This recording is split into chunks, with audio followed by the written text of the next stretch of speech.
good to see all y'all, and thank you for joining.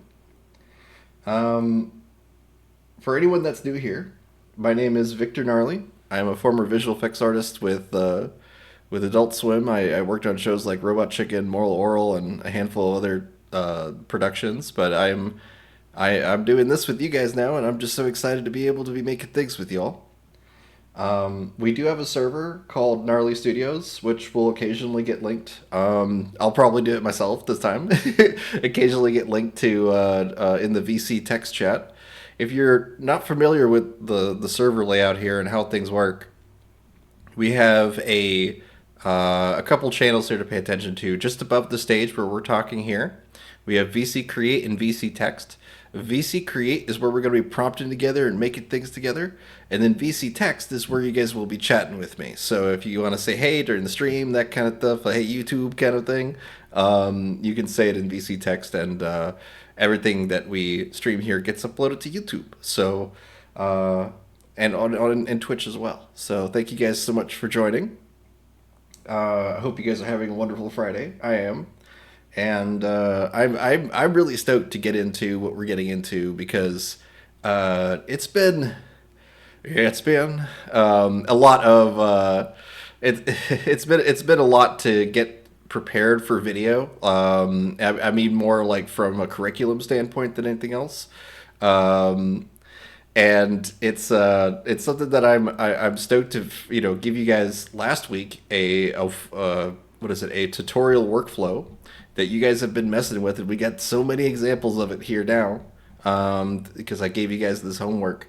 So let me link it here first inside of VC Text for you guys. So let me grab that real quick, scroll on up here, and copy message link, and then post it inside of VC Text here. So if you click this link here, it's going to take you to the Gnarly Studio server. If you're not part of it yet, you can ask for an invite and we'll shoot you one, or you could probably find it online at this point.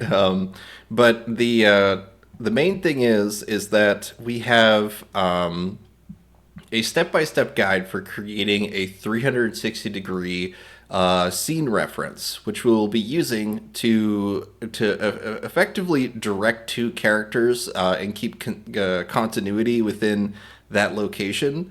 And this is done by, like I said, by using 360-degree footage, and then we extract those frames in order to essentially lock in the composition of each shot. And then we can get fancy with it and start replacing backgrounds for even more continuity and stuff like that. So the guide here will take you through all that. But as an example, we have this 360 that will be part of a scene that we'll be showing to you guys next week. We got a nice, fun audio passed on it with some voice acting and all that stuff that we'll be showing off next week. We were going to do it today, but Rhapsody's in Berlin, so we're going to push back just 1 week for focusing on character performances and directing today. And then this was by the end of yesterday's stream, we had made this one, and we had done it by extracting the frame and moving the background around so that we were able to create two unique backgrounds of the same scene and then have it spin around like that much more reliably because we're working with an end frame. So let's check out what you guys have been doing using this method. And then we'll dig into the benefits of this method afterward. So let's go ahead and let me go back here. Boop. There we go. Okay. So the way that I was so busy this week I couldn't do homework. All good, Goem. All good. I'm excited to. We have plenty from everyone here to dig into today because a simple 360, right, has so much potential that unlocks with it that I really wanted to dig into that today. So, sorry, teacher, don't give me a bad grade. No, you'll get an extension. You're all good. You're a good student. Hey, Noob Lady, good to see you. But let's see here. I want to first check out a short from Lolo that also uses the 360 from Rhapsody. He said he got permission to use this, so I'm going to go ahead and play this for you guys. So we'll start with Lolo, and then we'll go through the rest of them, and then we'll start breaking down each one and see how we can do. So this one has sound. I already watched this one, but it's pretty cool. Let's give this a watch. Actually, I'll download it because I want to make sure we can full screen this here. I do hope the Gnome King will like our potions. But I think I left some in the oven. Well, I think I've left the oven on. Okay, act natural, but fast.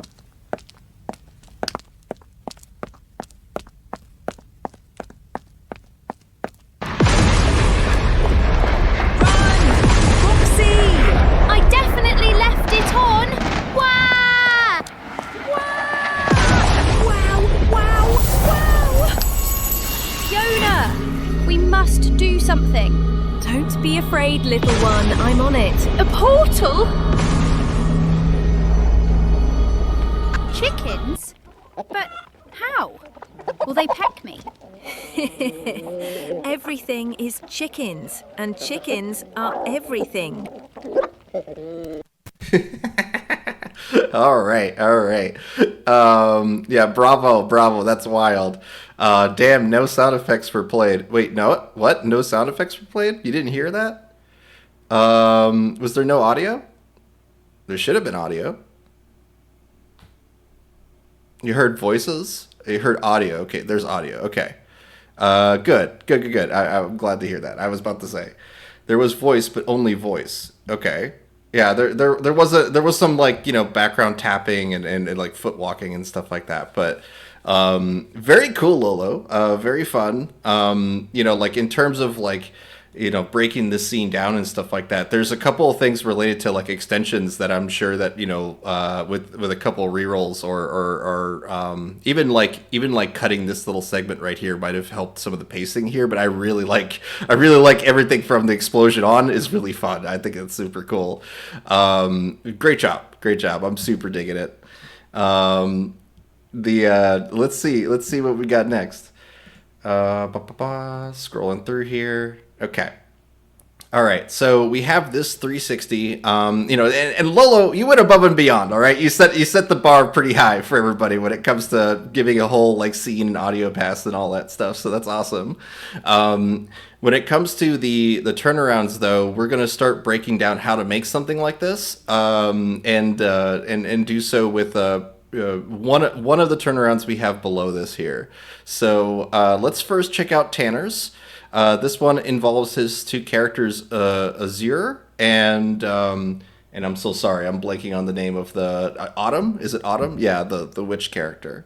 Very cool here. So let's check this one out here, and you could see that the workflow basically encourages a 360-degree view of your characters and the scene.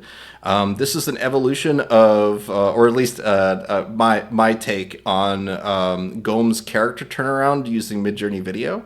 And so this is basically taking that same logic and applying it to, and applying it to an entire environment that the characters are in. Even there's some leaves and stuff falling, which is pretty cool. But and this will be one of the ones I break down here in a minute. But this is awesome, Tanner. Thank you so much for submitting this one. Very cool. This is the one that I made ahead of the stream here. So I took this image of a wizard speaking to a one of the gnomes in our fantasy story.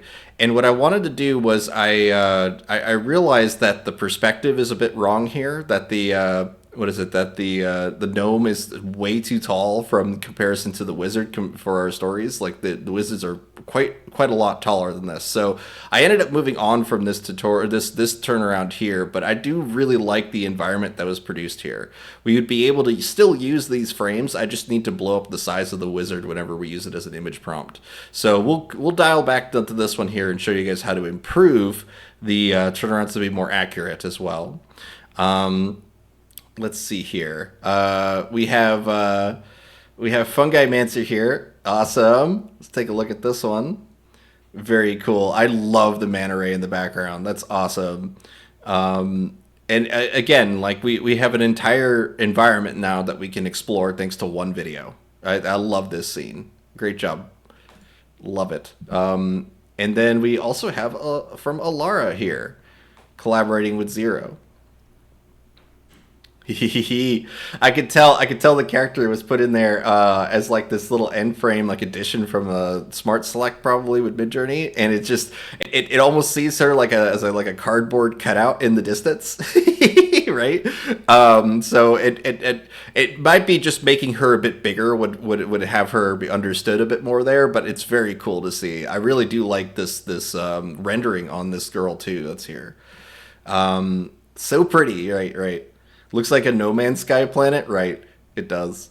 And then we have this. Hey, Legal Beagle, good to see you.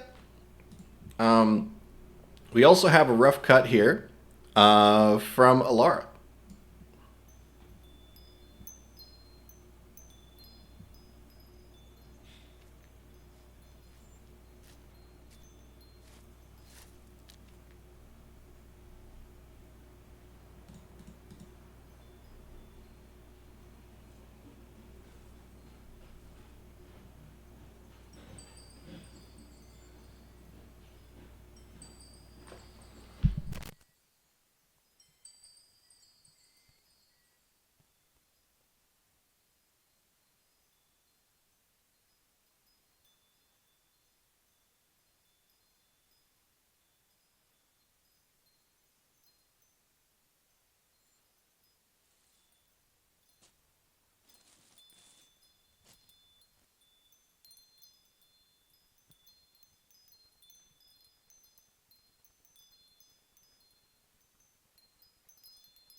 Whoa, whoa. Okay, I had myself muted there. But the fact that like I did not realize how long this video is. This is awesome, and you did a great job producing this. And I love the feeling of this. Like there's this like quiet, sort of like enjoyment of the scene. Like you really, I love the pacing of this. Is what I mean. Like I really love how you took your time with this and let people be in this moment. So this is awesome. Great job. Wow, Laura.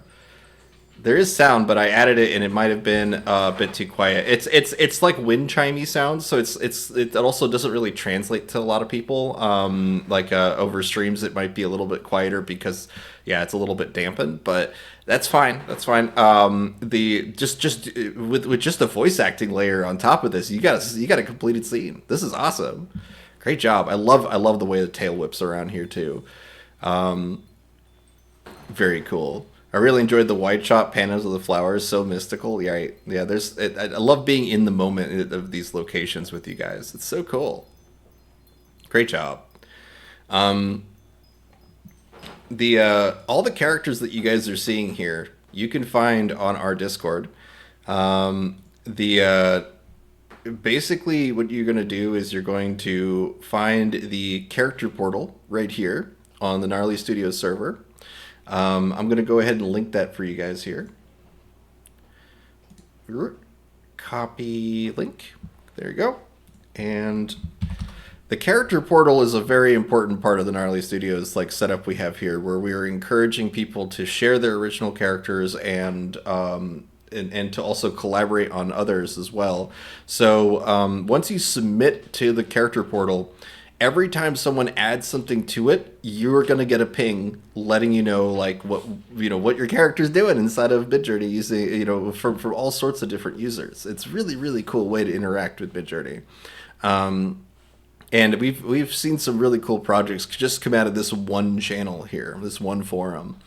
But I've added a couple more of these that you guys are welcome to check out. What I'm going to encourage you guys to do today is try to build out your own 360 scene like it was in the homework, and we'll do a start from scratch one in a little bit. But I want to be able to see two of these characters speaking and hanging out with each other. And I'll show you guys the entire process of doing that here in a minute. But it is just super cool that you guys could pick any of these two characters. I recommend two to start. It's just in terms of logistics of getting continuity, it's a lot of work. But you could find Jem from Zero right here, and this was the character that was just featured in the video you just saw. So they give you all the instructions, backstory, lore, everything you want is probably here. So.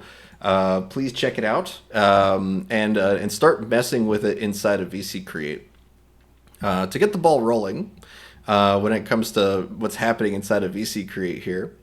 Let's go ahead and take one of our scenes and use that as a style reference, just so that you guys have continuity throughout the day. And if you are going to be rendering video, like if you want things rendered for video, just ask inside of VC Text. Just post your image and say, like, that you want a video made of this or anything, and we'll render it for you. Save you some fast hours on that today. I don't have my backup here today. It's normally Rhapsody and Kiki and other folks would be rendering videos for us while I'm talking. But I'm going to try to juggle it all today. So feel free to submit any sort of images you want to turn into videos inside of VC Text, and we'll go there. Thank you, Legal Beagle. Yeah, and again, no obligations if you got to go, but I do really appreciate all the mods who hop in here, the guides who hop in here and help out with these streams. Awesome. So sometimes you have to juggle. Yeah, you just do. You just do. You just gotta juggle them.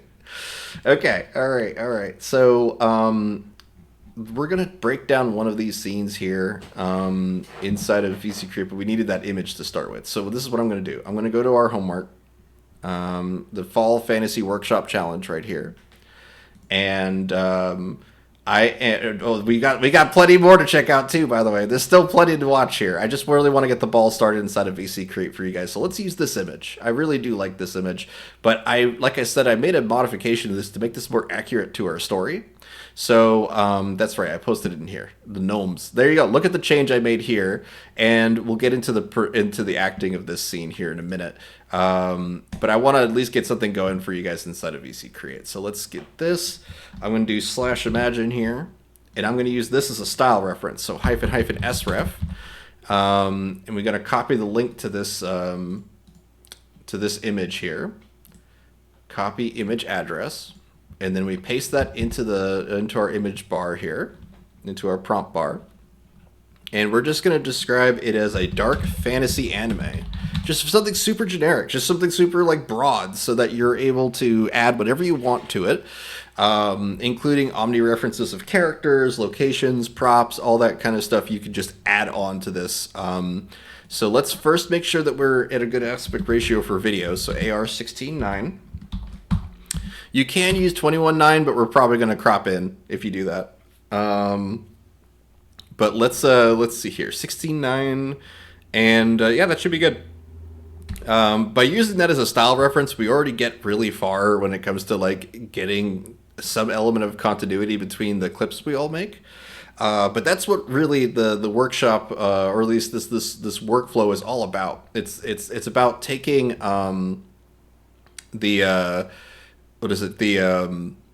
the complexities of, or just the potentiality of Midjourney, where anything can happen, anything can be generated, to refining it to something that has a lot more control, a lot more expectations being met. And that's all thanks to using that as image prompts. What's the night market mood board? Yeah, definitely send those over too. You guys should be messing with that. Let me go ahead now, go into VC Create and see what we made here.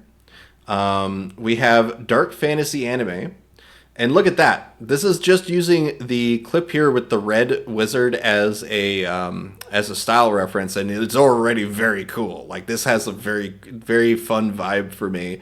I love the villain's entrance that's seemingly here. It's just very cool. I want you guys to start messing with this. So let's just bounce off of this one right here.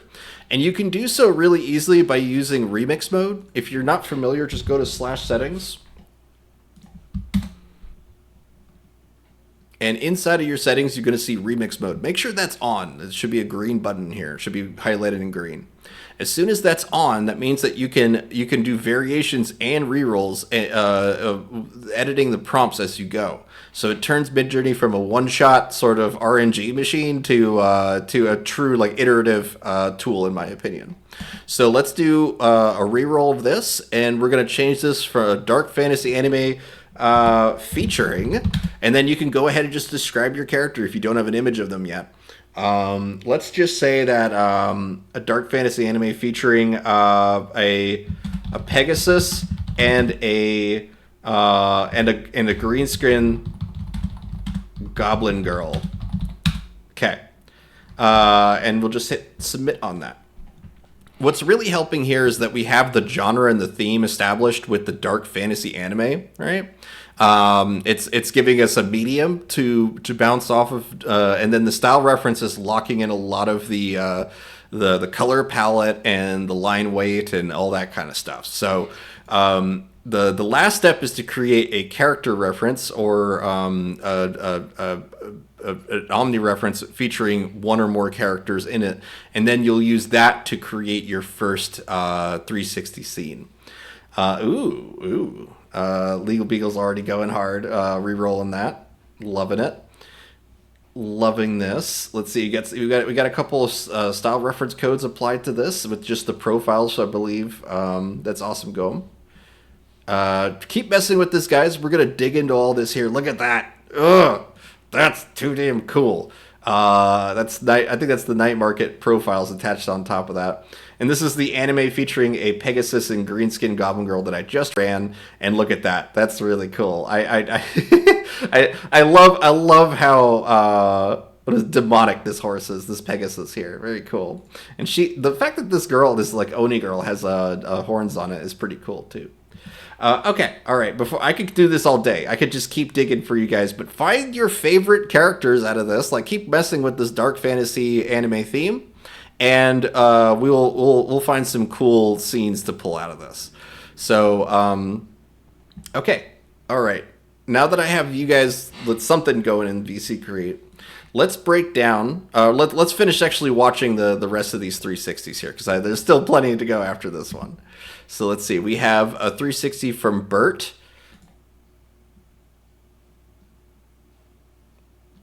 Nice tavern interaction here.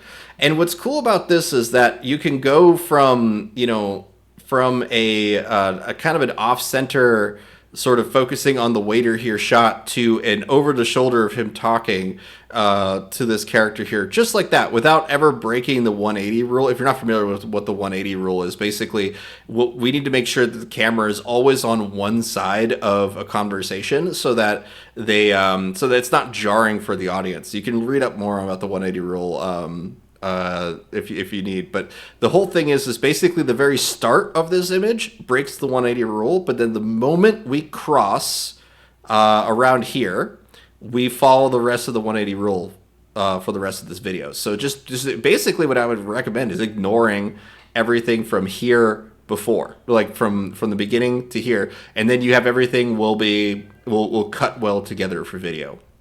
Understand the 180 rule isn't really a rule. It's just it's a comfort and ease of watching and an understanding of your content. And the thing is if you break the 180 rule intentionally, you create a jarring or off-putting scene, which you see plenty of times in horror movies and things like that. So it's not something you feel like you have to like avoid religiously or anything like that. It's just you do it with intention when you break it, and that's how you really. That's the difference between like knowing what you're doing and whatnot and not. All right, let's check this out. So we have, for my troll for you, we have some of the Western scenes here from his comic that he produced, featuring a lot of the characters from the Gnarly Studios server. This is awesome. Would be able to create an interaction between these two characters where this character can turn around and speak to the cat girl at the bar, just with using one of the last couple frames of this clip here. But they did a whole bunch of them. So if we need to be able to set up some unique compositions, there's just so many options thanks to these clips. And they do not need to make sense completely. Like we can go back and and only use one frame, and then edit that frame to work better for us. You guys are going to see me doing that plenty here in a minute. And here's a scene of the cowgirl walking up to. That's really cool. This one's probably my favorite in terms of like feeling like a usable scene as opposed to a reference material. But I love that. That's awesome. And then we have another scene, also for my troll for you. Yeah, also for my troll for you. This feels like some lost film from the early 2000s. Like I really do dig this. I think we could play around with these sort of anthro characters, and like I said, because the tail is separated from the body here, it doesn't matter because we could go back and just add that extension to the tail inside of any one of these reference frames individually. Is there any dialogue? No, just me talking. Just me talking right now. We need to first set up these scenes before we can ever get into audio because of the way that we're producing these videos. We are doing something that is, what is the story actually? Any plot? Everyone is going to be making up their own plot right now.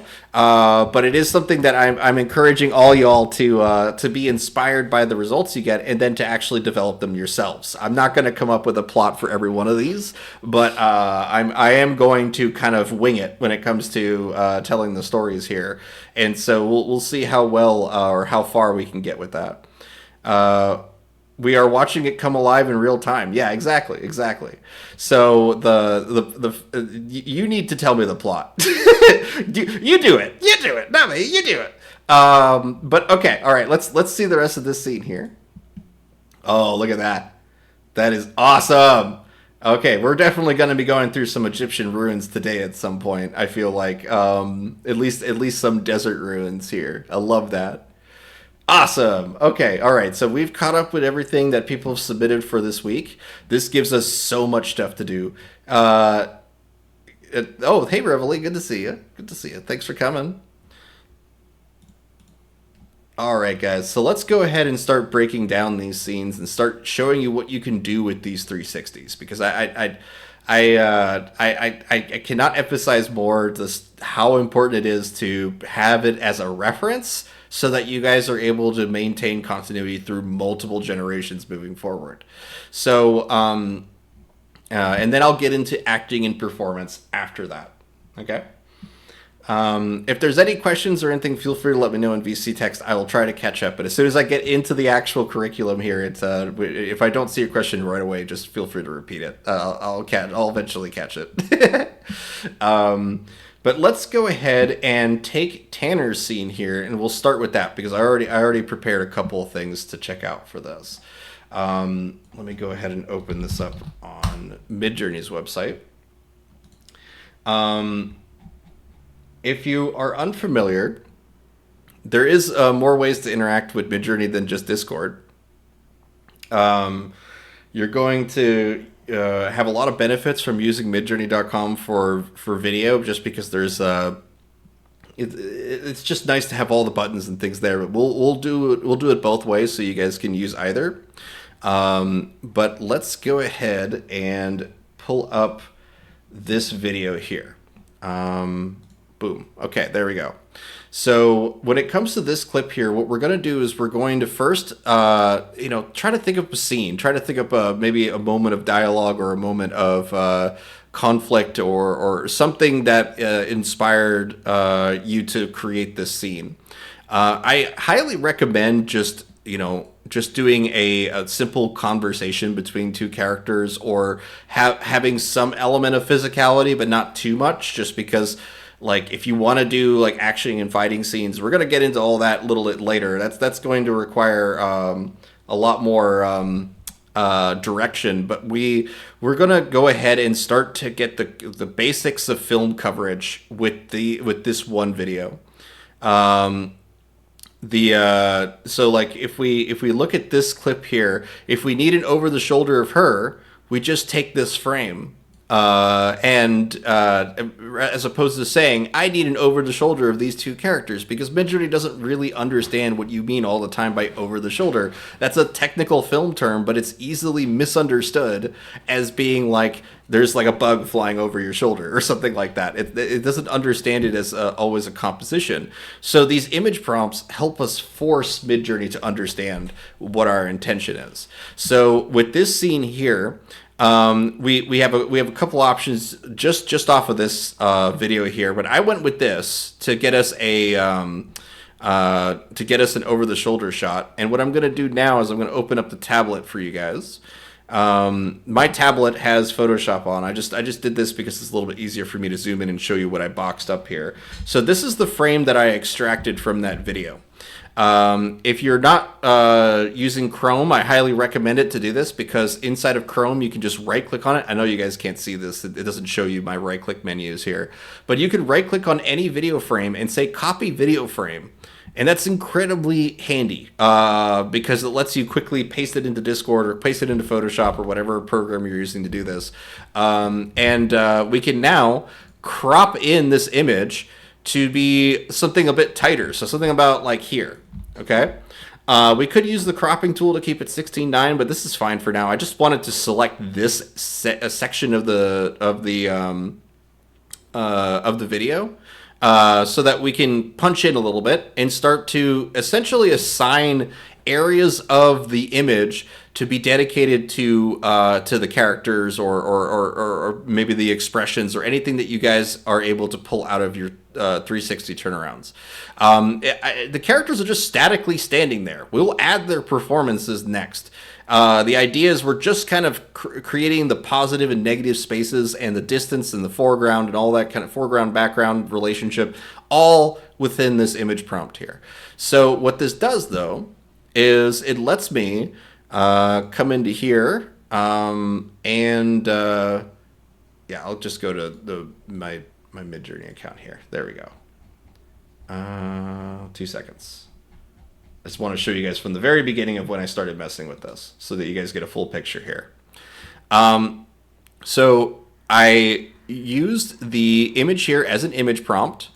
Then I used the omni reference of these two characters together to create this, to create all the images that you're seeing here. So I'm just going to cycle through these slowly. Just to give you guys an idea of what my workflow is here. First thing I do is I start off with a low omni reference and a default image weight. And you can see I got some inconsistencies of the character here. Even though Autumn's a bit better, Azure wasn't really 100%. Every one of these generations at 55 omni weight was a little off. Something was different about his armor, particularly every time. But then I bumped it up to 255. And suddenly, everything is far more consistent when it comes to the character designs. That's to be expected, because this is the omni reference, right? So it's looking at both of these characters and going, okay, the higher that number is, the closer it should be. But I would say that anything above 500 starts to get really convoluted and messy. So I rarely go above 400 when it comes to using omni referencing. But what I did here is I basically started bumping up the image weight, and the image weight is the first image that's here. That's the reference frame from the video. I started bumping that number up, so I went to 250 here, and now Autumn is in the correct perspective. She is doing. We are literally looking at over the shoulder of her at Azure, and that is again thanks to the combination of doing this as an iterative thing where we are taking it step by step. And she is consistently speaking to him directly like this. It's awesome to be able to get this level of control. Like, look at that. That's awesome. So at this point, I just started like refining these results until I was happy with 2 images. So let's take a look at the image here. There you go. I love this picture. I think this is a great little interaction. I made sure the continuity was there. It was pretty good. I did end up doing some in-painting to fix the belt here, but this one was really cool. I like that one. And then similarly with this one here, we got a little bit more of an intimate moment. Like it's a little bit more of a, oh, you practice dark magic, or maybe something like that. I just figured there's like a fun little angel verse or angel and witch sort of embrace or some sort of interaction here that I think would just be really cute to see them. So I at least for the video prompt that I went with this, I went for them embracing, but you guys can do whatever you want with these. I'm so curious to see what you do. Okay, so, and you can see I just kept experimenting and in-painting until I was happy with stuff. So let me go ahead and first bring the full prompt over to you guys so that you can see just the level of detail that Tanner put into the actual like prompt crafting of this. That's like the words that go into making the images. So let's copy this one here. And I'm going to use copying job ID. So you go into the website, copy, and then job ID. And hey, Celeste. But we're going to come into here, come into VC Create, and then hit /show.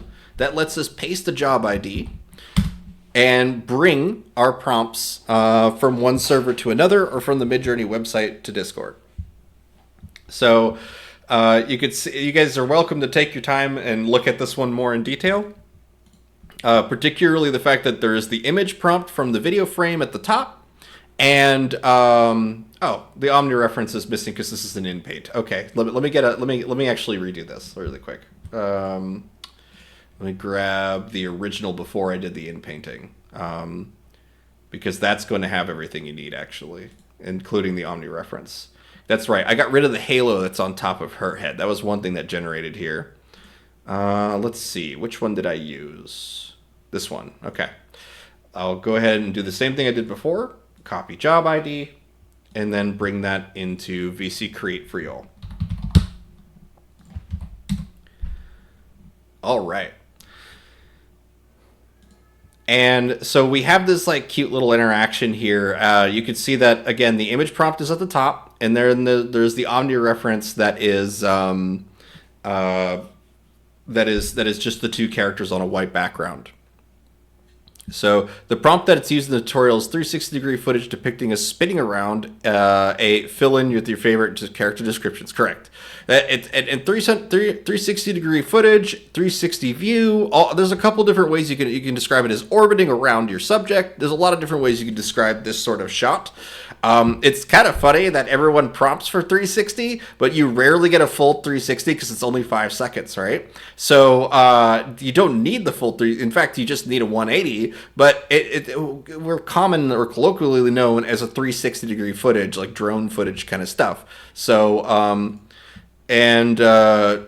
let's see here. I'm going to now show you guys what I was able to do with these clips here, because you can notice that we were able to control the composition using that video reference, but now we want to actually start directing these characters, because we could sit down and just start writing a script if we want to, but I like to be kind of inspired by what Midjourney gives us at first, and then to iterate off of that and start writing a script based on that. So so let's see here. We have a couple different clips that I had made with this scene here. Yes, okay. So let's see, which one do I like? What do I really want to show here? There's always going to be some amount of errors when it comes to like certain aspects of the character, like see his wing is missing on this side, and then boom, she suddenly has wings. You're going to get some AI artifacts. That's kind of inevitable, but it only takes usually 1 or 2 rerolls, thanks to like just how nice Midjourney's video model is. We can create moments like this. This one really impressed me. Isn't that cute? Embracing and then being hidden in the wings is so cute. Now we could go in and extend this scene to maybe this is how he teleports her somewhere else, right? Like maybe this is how he brings her to like an ethereal plane or something, right? And you can do that with the extension function in Midjourney. So let's try that really quick. I'm just kind of spitballing here. But if you wanted to write a script for this moment, I can basically see it's like, I've never done this before. You know, I've never traveled with an angel character before. And you would think, oh, that they're going to maybe zoom up in the air and start flying off or something like that. But I can, just because of the way this embrace happens here, I can kind of imagine it being more like a spin or like a twirling into the air kind of thing. So let's see if we can do extend manual on the website. And just doing it on the website because it's a little bit easier to see here. Extend manually, and then the angelic knight embraces the witch was the prompt that I went with here. But let's go ahead and say embraces the witch, the angelic knight, with his wings wrapped around the witch, takes off into the air, and in a swirling burst of light. Let's just go with that. And this is a low motion, result. So the only thing I don't like about this result really is the fact that they keep walking right after the embrace. We are able to lock camera with third-party software, but we're not going to do that today. We're gonna make this work.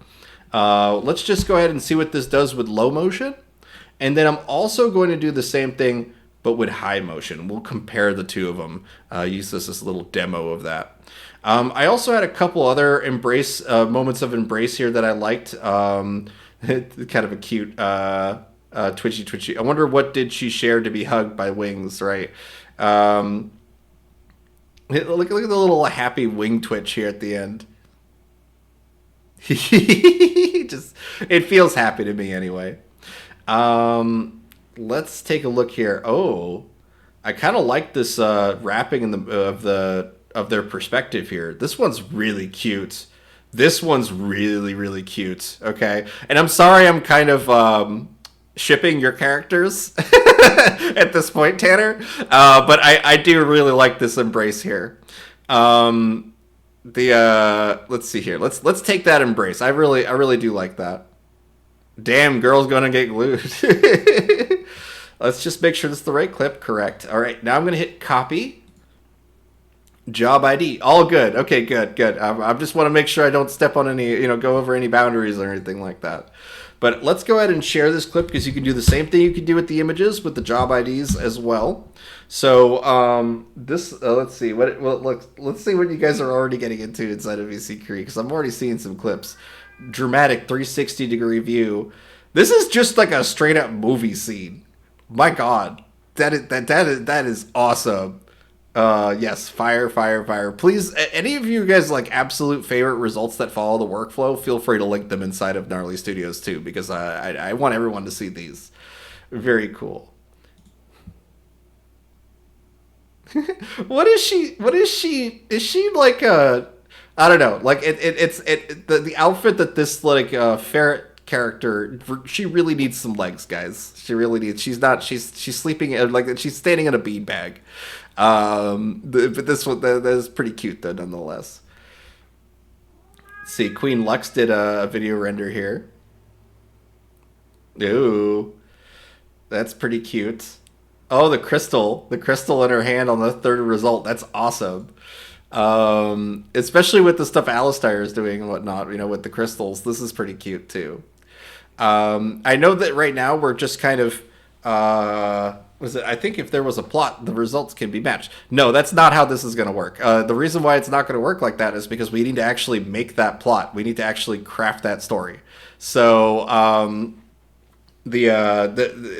I will tell you right now, when it comes to like at least my workflow of doing this stuff, if you write a script first, best of luck when it comes to like that process. But I really recommend starting off with Midjourney and then exploring Midjourney with that.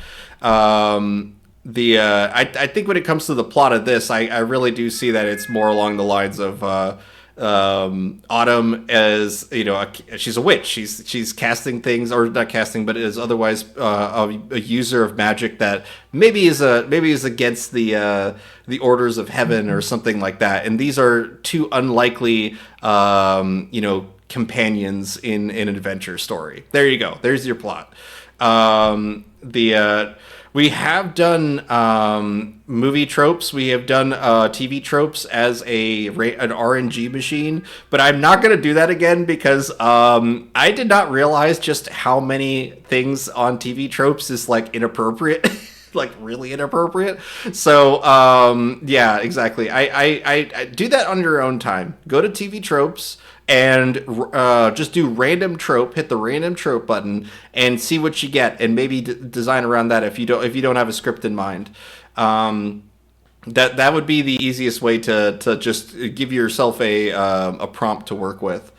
Uh, let's see. Fungi Man says, with the level of control we have with video, going in with a too precise idea of what you want can be very frustrating. Exactly. And that's why I was recommending that, to avoid doing the traditional method of producing film and entertainment, which is to write a script, have that hard locked in your head of what it's going to be, and instead we're going to collaborate with Midjourney. We are going to make things with Midjourney and not just yell at it until it works. It's also, I want to save your all's wallet, guys. Like one of the things that happens with video renders is that they're just so much more expensive. I want to make sure that we're being budget conscious as possible, which is also one of the reasons that I'm encouraging you guys to send me clips to render as video, because we'll do it for you, and I'll do it in HD. So yeah, let's see here. I'm digging some of the other stuff here. I could tell this is one of Enid's videos here. Ooh, big spooky demon dragon. I like that. Midjourney's the artist, the director, and the cinematographer. You're just the producer and the financier. yeah. I mean, you're not wrong. It is certainly true that if you're only working with what Midjourney gives you, that's the case. Yeah, but if you are taking this and using it as the foundation for your art, right? That's a completely different story. I mean, most of the stage comics are me taking generated images and then drawing on top of them. If you've ever been to a Goodwill and found some classic painting of someone's house or something, and then you drew aliens abducting the cows in the field or something like that on top of that, that's essentially my method of making comics. And that's a lot more labor intensive creative wise, but I really do enjoy that process. But let's see here. One thing collaborating is teaching me is that it feels like you are collaborating with another person, but also collaborating with the AI. Yeah, exactly. Okay, let's see here. I'm gonna dive back into some of the stuff that you guys are doing here in a minute. But I need to continue on with crafting a scene between these two characters. So we now have one shot of them embracing. I'm curious if we're able to get this, because we could just continue the dialogue that happens here and see what Midjourney gives us just with these two speaking. But if we say that it embraces again, we are more likely going to kind of get looping or repeating elements of the video. So unless it's a very generic or broad genre as the prompt, I really recommend hitting extend manually instead, and then just describe what happens here. I said the word sitcom inside of the prompt here because I really wanted to encourage a little bit more of a quieter moment, a little bit more of a more static camera motion. So just adding the genre that might make more sense. We did this earlier also with what do you call it? We did this when it came to describing this as a not just a fantasy in an anime, but as a I'm trying to remember what was the other video prompt we did last week. The point, sorry, I kind of lost my words there, but the point is that we need to describe as much of the motion and the in the direction with words that are all about the medium of the shot, what was used to make this, is the kind of logic that I think of. If I were to make this traditionally, what would I use to do it? And this is all drawn in animation, but if you're doing stop motion or you're doing live action, you probably want to start describing directors, film directors and other people that maybe shoot in a similar way if you're getting stuck or you're getting some sort of repeating element that you do not like about your videos. So let's go with this as an extension of extend manually, and then I'm going to say that this is the angelic knight instead of embraces the witch. I'm going to say that let's just say that she is having an intimate conversation intimate and close conversation with the witch. And because there's already so much context given within the previous like reference frames for this video, we don't really need to get into the entire prompt engineering of Tanner's characters here. We're really just describing the core elements, like Vermin, the character from the fantasy series that I have, is only described as a mummy witch in most of the video prompts because I don't need to do anything else beyond that. But let's go ahead and extend it with this. Welcome back. Welcome back. Okay, let's see. This is the one with the wing embrace. Let's see how all four of these kind of came out here. All right, so it definitely lost the idea of like the anatomy of this, which is understandable. It's getting completely covered up by these wings. So let's see. This might be a bit problematic of a result. Let's see.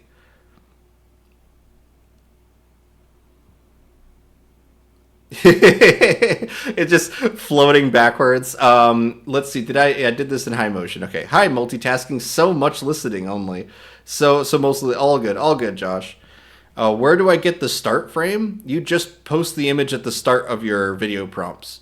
So if you're doing that on the website, it'll just show up here inside of your prompt bar. If you're doing it on the Discord, what you're going to do is you're going to hit /imagine. You're going to paste your starting frame. So I'll take one that hasn't been run yet inside of here. Let's see which ones are cool from you guys earlier. I mean, they're all cool, but and we're going to take our time to look at some of the videos here. But let's just take this one. I'll just take this from clearly Enid with the pink hair and everything. But we're gonna take this image, right click on it, copy image address, paste the image at the front, describe what you want to see inside of your video. Okay, so we'll just say that she, exploding in purple magic power. And then we write hyphen video. And that's it. That will render a video prompt instead of an image prompt. Normally the link in the front would be used for like constraining the composition of your image depending on the weight of the image, but for video it just uses that as the starting frame. If you do have an end frame, if you do have an end frame prepared for this, then the scene or anything, then you can use --end to include an end frame. But you can see it's rendering. It's going to take some time to render, so let's just let that do its thing. A brainwashed bride from Legal Beagle. Okay, all right, well, thank you guys so much all for joining. We got 40 people here now, which is awesome. Thank you all so much for being here. If you're new, feel free to jump into VC Text and start talking with me. I want to hear from you guys. If you have any images that you want to render as video, feel free to paste them as well into VC Text. If it's pasted into VC Create, I probably won't see it. There's just so much going on. I highly recommend just telling me what you want to see inside of VC Text, and we'll go from there. But thank you all so much for joining. Let's see here. Normally we also have a couple of friends here on the stage, but Rhapsody is in Berlin today, and Kinky is out with family, I believe. So it is something that I'm just excited to be able to do stuff with you guys here today, and make some cool stuff. Look at this. Look, we're getting some cool image prompts from Go Pasta already. Get NPC. I need to get a robot standing next to me that just kind of randomly iterates things, says things. Yeah, probably. So this is so cool. I didn't know Midjourney could do this. Then again, I'm new to the whole AI prompting. Oh yeah, Thick Monty. I'm telling you right now, there is just so much potential in what we're able to do now with Midjourney Video when it comes to character continuity, turnarounds, all that kind of stuff. I highly, highly, highly recommend, because you're kind of jumping into the deep end here when it comes to doing the whole scene turnarounds and the benefits of that and all that kind of stuff. I'm actually going to tell you to check this one out here. This is a tutorial. Oh god, the Rio robot. Yeah. But look, this is what I'm going to do. I'm going to link this for you. I'm going to reply to you as well. Where are you? I'm here and can talk if needed.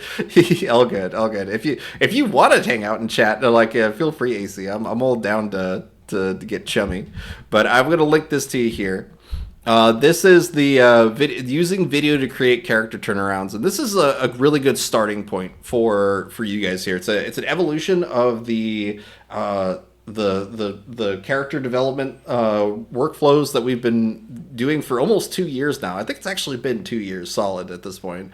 But you can see that what the end product of this is this sort of character sheet. It lets you review a character from all different angles and have them as a constant reference for you later on.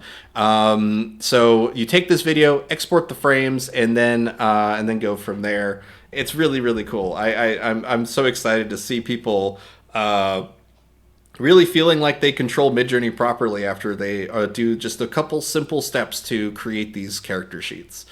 I'm craving noodles on my 4th day of a liquid-only diet. Well, they're nutritionally rich shakes with chia seeds, so not fully liquid. Other than cravings, I have been hungry though. Yeah.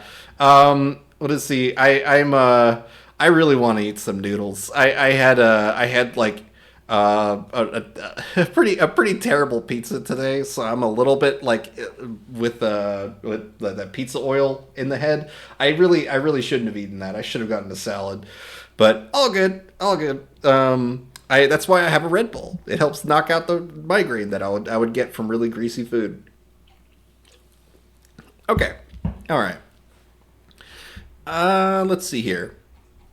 Well, what do we got here from Enid? Ooh. I'll open these up over here so you guys can see them better. Oh, I love how bubbly she is here. Of course she is too, with all the stuff Enid makes. Oh, this is awesome. And if you wanted to have this be like a scene where she's like, you know, maybe she's the first human to interact with this alien species where they're all kind of woven together like roots, right? You could easily extend this scene and then have like you know, or her speaking to like the queen or the main brain or something like that of these aliens. That would be really cool. Potato Propagator got his character turnaround done. Woo! That's awesome. Look at this. That is awesome. Captain Abets and Pickles. So this is a really unique character because it's actually two built on the one with the cat on the shoulder. I'm really curious to see how well this works. This is awesome. Great job. Potato Propagator. He makes educational content for like how to do farming and whatnot, or you know, growing your own food and whatnot. So this is part of his educational materials, and it's just really cool to see all the expressions you have on the bottom here. Because sometimes a character, you know, like you really need to lock in how they express in order for you to make it something that people go, oh yeah, it was the same character from beginning to end. Without something like this, I highly doubt that you would get to like the end of like a 10-15 minute episode and still have your characters look like they're the right design. And they kept going with it here with Sandy Luam here. That's really cute. Yeah, and you did a great job with the expressions here. It's subtle enough to where you're able to reference these as needed. You know, you probably want to make it close enough to where you can easily screen cap any one of these expressions to use them as image prompts later. So this is great job, man. Okay, so now that we have these, let's take a look at the clips that we have here.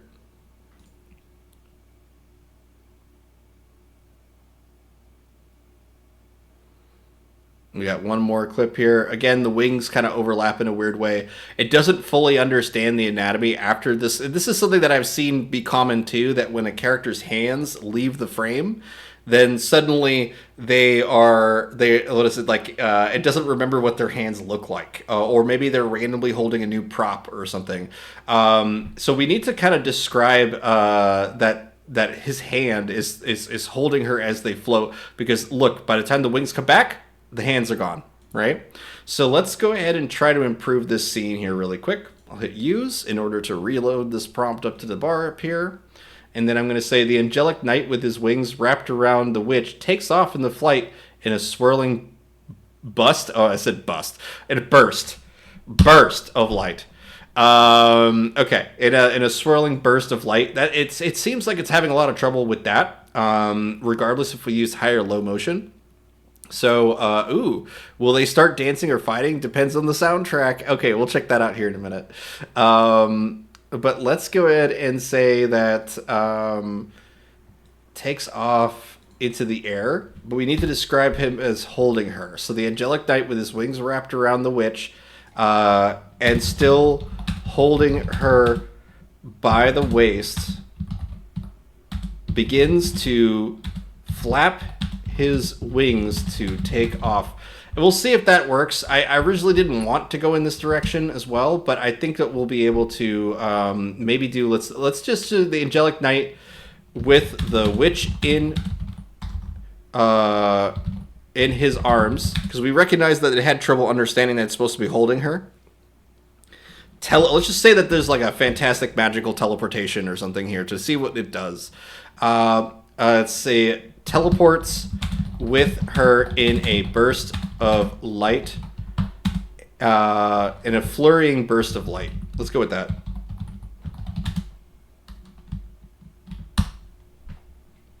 Maybe high action dancing scene. Let's see what we got here with this this clip from Fungi Mancer here.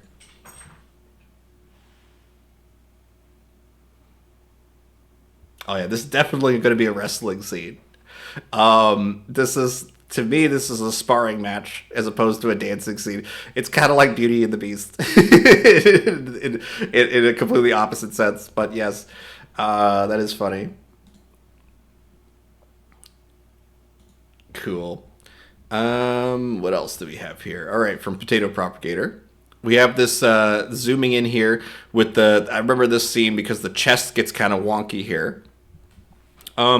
This would be one of the ones where I would recommend that if you do use anything after this moment, after the moment where you cross the perspective of the treasure chest, you're actually inpainting and correcting that based on the previous frames. I might show you guys that a little later in terms of how to make something adjustments like that. But in terms of this scene, I think the first half of it's great. The other half of it needs some tweaks because the box loses its sense of shape there. I don't know what the technical definition of what happens here, but it's definitely interesting. Oh, what happened here? Hold on, just a second. I gotta get VC Create back up here. Accidentally opened up community chats or something here. Oh, come on. There we go. Coffee time. Nudes. Oh, sending nudes. Indeed. Okay, that's great. I will definitely dig into some ramen. Let's see. Maybe high action dancing. Okay. All right. Let's see here. Oh yeah, this was the other scene from Enid that they shared. Let's go ahead and grab that. The more bubbly walk. I like her little like the high top Converses. I know you like to include high top Converses on your characters, but it's just really cute in this instance here. Very cool.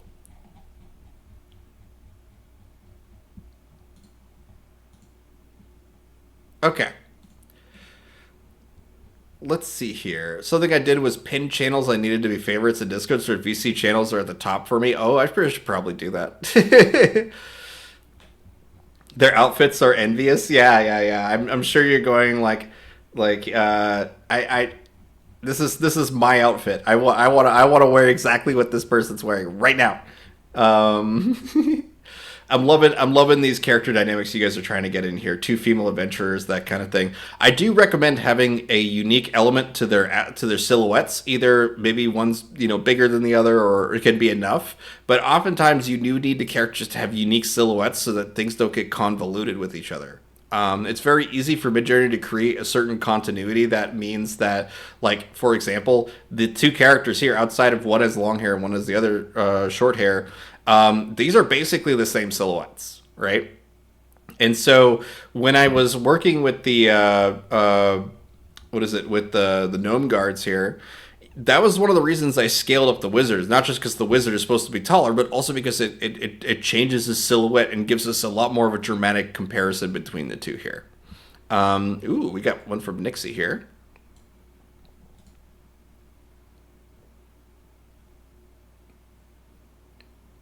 Very cute.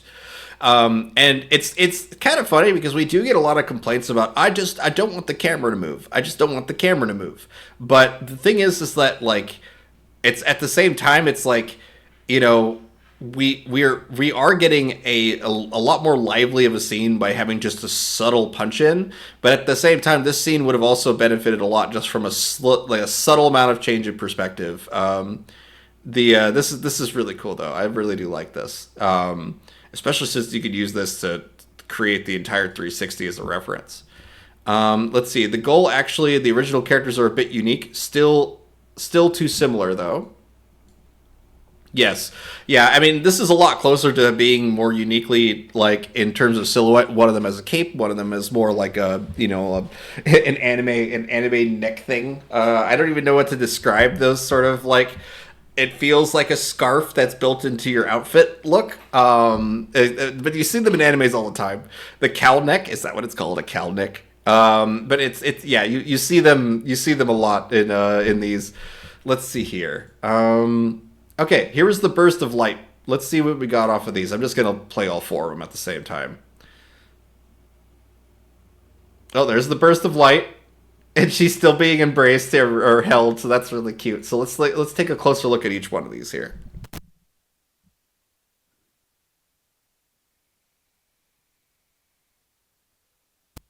She has two arms. She has two sets of left arms. So, like, when the wings pop out, look, a downward arm and an outward arm. That's hilarious. So let's go ahead and take a look at the next one. And there's no... That's something that's going to be really tough to explain. Oh, this one's correct. That one's good. We got the burst of light there. And the only reason that it's able to get the character continuity is because it's part of the starting frame. Whatever's not in the starting frame, we'll have a lot more trouble making continuous. And you'll see what I mean here in another scene that I produced for you guys. Okay, the best out of the four, I think, is this one. Because I think we don't really lose the anatomy very much between the opening and closing of the wings. The arm becomes, like, look, her arm is over his arm here. And then when the wings pop out, his arm is now over hers. These are the things that are going to be really, really upsetting if you get, like, you know, a bunch of edits into a video and then somebody points that out to you or whatever. So I would normally just re-roll something like this, but maybe a subtle tweaking of the words will prevent this from happening. So let's hit use again and say the angelic knight with the witch in his arms.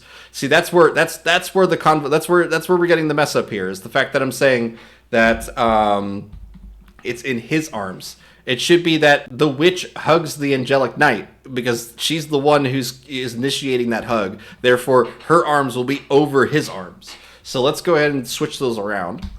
The witch wraps her arms around with her arms wrapped around him, around the angelic knight.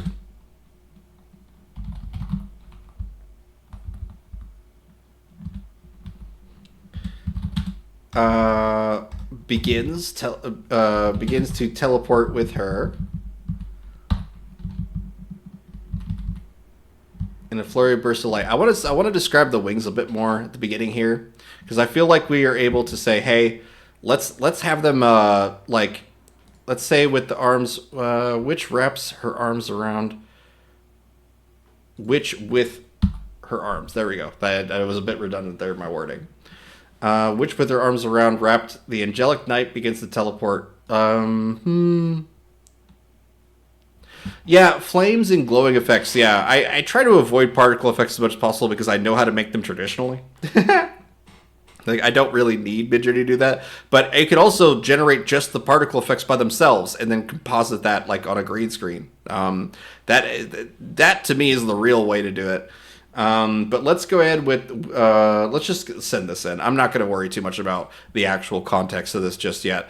I just really want to see if we're able to get her arms to remain over his arms by a subtle changing of the wording.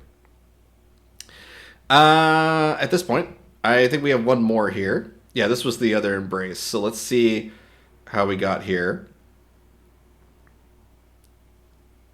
Oh, wow. Okay. Definitely shipping your characters with this one. Let's see here. I want to see if maybe there's one without the kind of twitchy left to right, or unless that's in all of these here. Let's see. Yeah, it's going to be in all of them. But the thing I'm trying to avoid is the backwards walking on her part. I would want him to pick her up if he was going to continue walking, you know? Um, Let me just take another look at these. Yeah,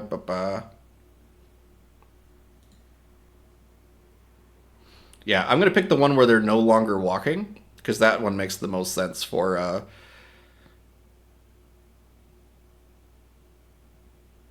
I think it might be this one. We'll see. Nope. They're all walking, aren't they? Nope, that one. Okay, that one they're no longer walking. That's the one I'm looking for. And we could just say, all right, the angelic knight and the witch kiss. There we go. There you go. There's your there's your shipping. We'll just go ahead and see what that gives us. Let's see if Midjourney is upset by kissing. I doubt it will be. It's actually gotten a lot better when it comes to the the filters and whatnot, moderation filters for video. I did notice a ping recently that said we have to privatize your video so only you could see it. I would much rather have that than not be given any video. So this is so much better. I'm really digging this. Let's see how that one renders. But for the meantime, I want to see what Nixie submitted here. Oh yeah, there's the perspective I was telling you. That's awesome. Okay, very cool, very cool. The starting frame gives you the shape of like the characters' heads and all that. So any sort of extensions you do off of this, you'll be able to retain continuity of whatever's featured in this starting frame. So that should be enough as long as these characters aren't established yet for you. And then you could easily cut in between to like a close up of what I see happening from this moment on is I see the girl with her with the white hair turning to look at her in the red, and they talk about like maybe going on adventure across the sea to new lands that to escape oppression or something like that. That's what I would do. That's what this inspires me for.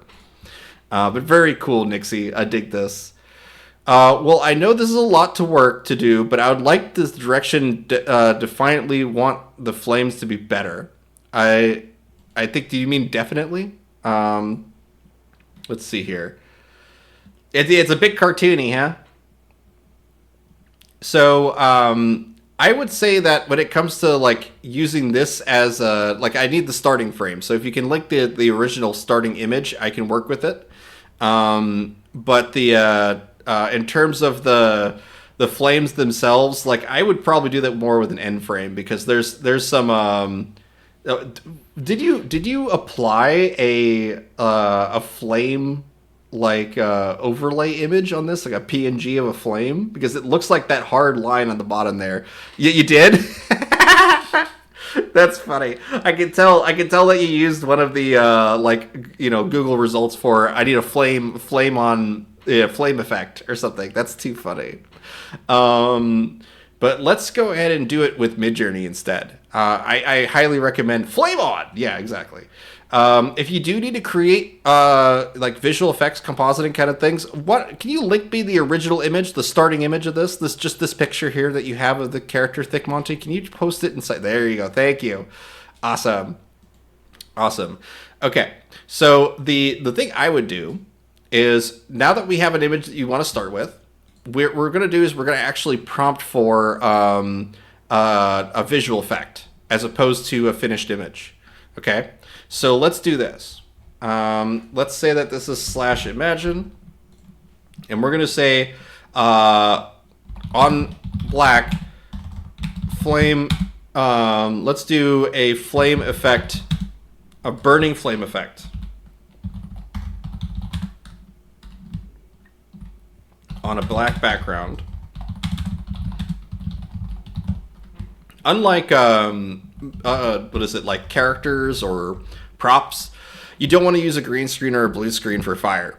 Fire is best done with blending modes and on black backgrounds. Whenever we were doing any sort of flame effects for Robot Chicken or anything like that, what we would do is we would set up the DSLR camera, put up a piece of black paper, and then probably blow up a lighter or use. I know at one point we used a spray torch to capture footage of flames on a black background. This in terms of trying to make it, it definitely helps with the compositing to try to only focus on the reds and the yellows of the image. As if it is green screen or blue screen, suddenly we have to now key out those additional colors. So let's do burning flame effect on a black background and set something reasonable aspect ratio wise. Let's go with 3:2. I don't want to do anything too tall or matching this just yet, but let's go ahead and build you a little scene working with these flame effects for Midjourney, because I can guarantee you they're going to be way better than the Google result for a flame effect. And those effects have copyright. You have to keep in mind that those do. So if you want a much better flame effect, do something like this. Okay. And let's go with that first, or let's go with the fourth one. The fourth one will probably be cool with your character being there. Okay, let's upscale this one. And now what I'm going to do is I'm going to download your character. And I will be using Photoshop for this. I've been trying to avoid using Adobe stuff because that's my professional skill set is with Photoshop and After Effects and all that sort of stuff. But we're going to be using a blending mode today. So in order to do that, I need to use Photoshop. So let's go ahead and open up the tablet here. And I am going to paste your character into here. And let's now grab the upscale of your fire. Boom. Which one do I like more, the creative or standard? I like the creative. Okay, let's copy the creative.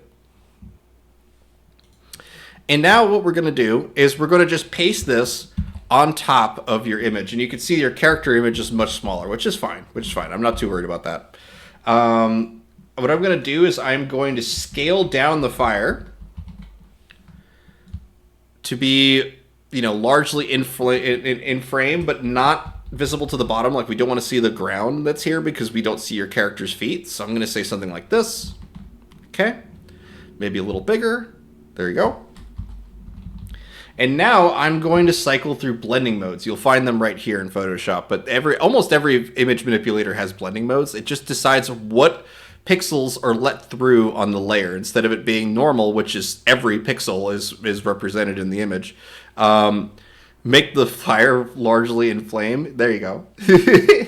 But now if we go to screen or lighten or any of these, it'll composite the flames on top of the image because it's on a black background. If we did this with green screen, we would have to say, hey, take all the green specifically and remove that. But now we can work with just linear dodge to create this flame as a realistic flame effect, not a cartoony flame effect, that you would find like just default. So we can find a good spot for this guy, like good flame here. Let's actually flip this around, edit, transform, flip horizontally, because I want to really see his torch here. We can now shrink this down a little bit and maybe do something like a little more, give us a little bit more dynamics to the flame so we could really see the lantern, but the flames are underneath him. Okay. There we go. And because we're using this blending mode, the black just seamlessly transitions on the image. So we don't need to worry about the edges or cleaning that up or anything like that. Let's move it a little to the right so the books are still visible. There you go. Something like this works for me. Okay, sweet. Now I'm going to just smash these two layers together and copy it to bring it to you here. Okay, and now that we have this as an image, we are going to do this inside of VC Create for you. But honestly, making particle effects is insanely powerful with Midjourney Video too. And just check this out. Boop. I'm gonna hit animate automatically, hit submit on these burning flames on a black background, and boom, you can have this for video. You could do the same blending modes with any video compositing thing too. So let's go ahead and now paste your image into here. This is the composite that we made. And we're going to use this as a reference. So let's do copy image address /imagine -oref. We're going to use that as an omni reference. And then just a loose description of the character here. We could use the Midjourney's description here to tell us about the character by copying and pasting, then dragging that image to drop image to describe. But we could also do that inside of Discord. So we could do /describe and then get the same result. But you can see here we have a character portrait of an androgynous black person with a long hair, dressed as the red torch coat magician. So it sees it as a red trench coat magician with a lantern. So let's just describe it as that. I know that sounds obvious, but yeah, it helps to just get something that just tells you that.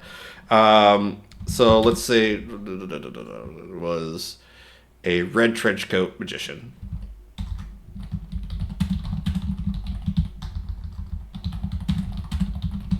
And then I'm going to set this to an aspect ratio for video, 16:9. Let's red trench I placed down in attack mode. And the red trench coat magician I placed down in attack mode. Just imagine you tapping it. All right, okay. All right, so let's give him a little bit of an action here. Red trench coat magician with lantern explores a dark dungeon.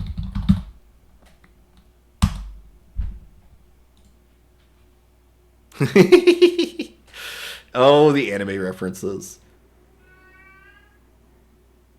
Screen is your go-to for light effects. Yeah, screen's a great blending mode. I use it all the damn time, especially when I just want to not have the thing that I'm trying to blend be like dominating the image, right? That helps a lot. And you can see, because the Omni reference is really good at kind of understanding your intention of like what I want out of this image. It doesn't even represent the flames. I didn't describe them inside of the image, but it kept like the sort of fiery aesthetic, especially with the lanterns and stuff we're seeing here. So let's try this. We got our character. That's really good. That's actually really consistent on all these. I like the third one a lot. But let's go ahead and describe the flames now, and we can do this with again, iterative. I love remix mode for this because we can easily just iterate. Red trenchcoat magician with lantern explores a dark dungeon. Let's say instead of explores a dark dungeon is surrounded by flames. Let's say they made a dramatic entrance. Red trenchcoat magician with lantern makes a dramatic entrance surrounded by flames. But did I tell you about the flames? Instructions surprisingly clear. Doge.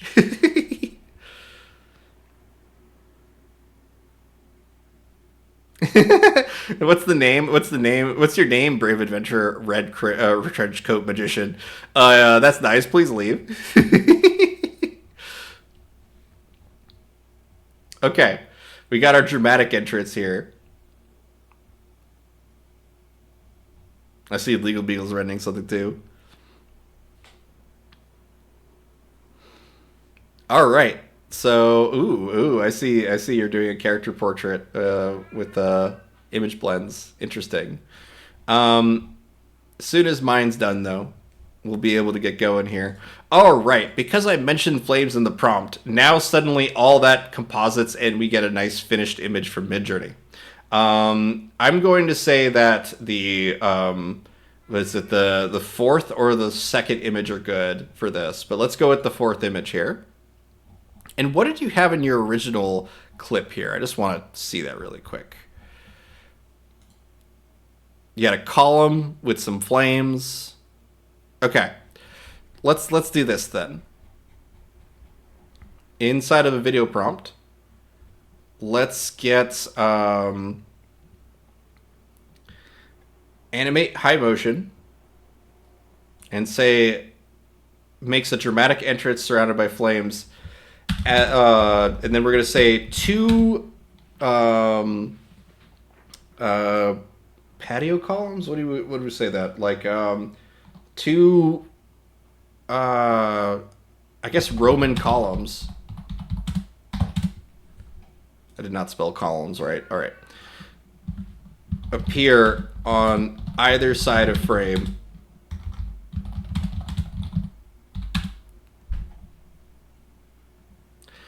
I want to describe the camera motion here for that to make sense. So, because otherwise they're just going to kind of appear left and right. So, let's say that the as the camera pushes dollies back,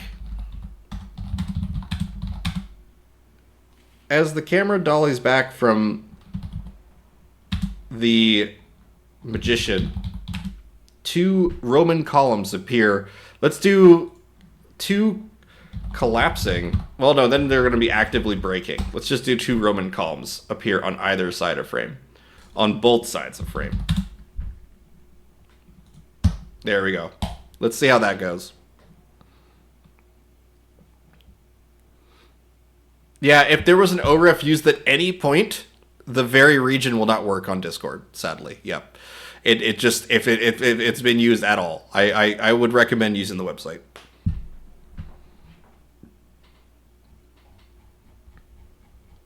Oh, let's see. 3D character turnaround of an adventurer girl from Gome Pasta. There we go. That's awesome. Good job, Gome. Of course.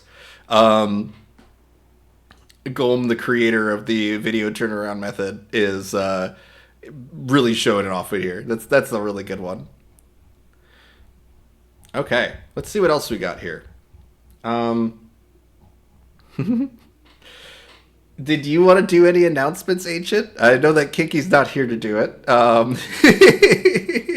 Not to put you on the spot or nothing like that. But I figured, or do you got secrets? That's what I troll for you is asking. Secrets? I might have secrets, but I can't share them. Otherwise, they would be secret.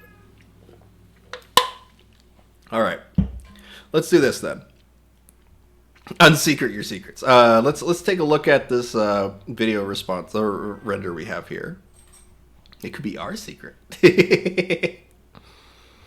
What's the point of secrets then? That's funny. They're now redacted. There you go. All right, let's take a look at this. These flames here. Yep, it did it. It did exactly what I was asking for. We have the columns appearing on either side. Yep, that's it. That's a lot better of a composite in my opinion. We do have some wonkiness when it comes to the flames themselves. If you notice, the flames are not moving. They're not like they only move a little bit at the beginning here. Let's go ahead and describe the flames. Those flames are awful. Exactly. Let's do as the flames rage around him. That's usually all it takes, is to be like, I found a flaw. Let me write a description to avoid that flaw. And we'll see if it screws up the rest of it. But I'm curious what this does.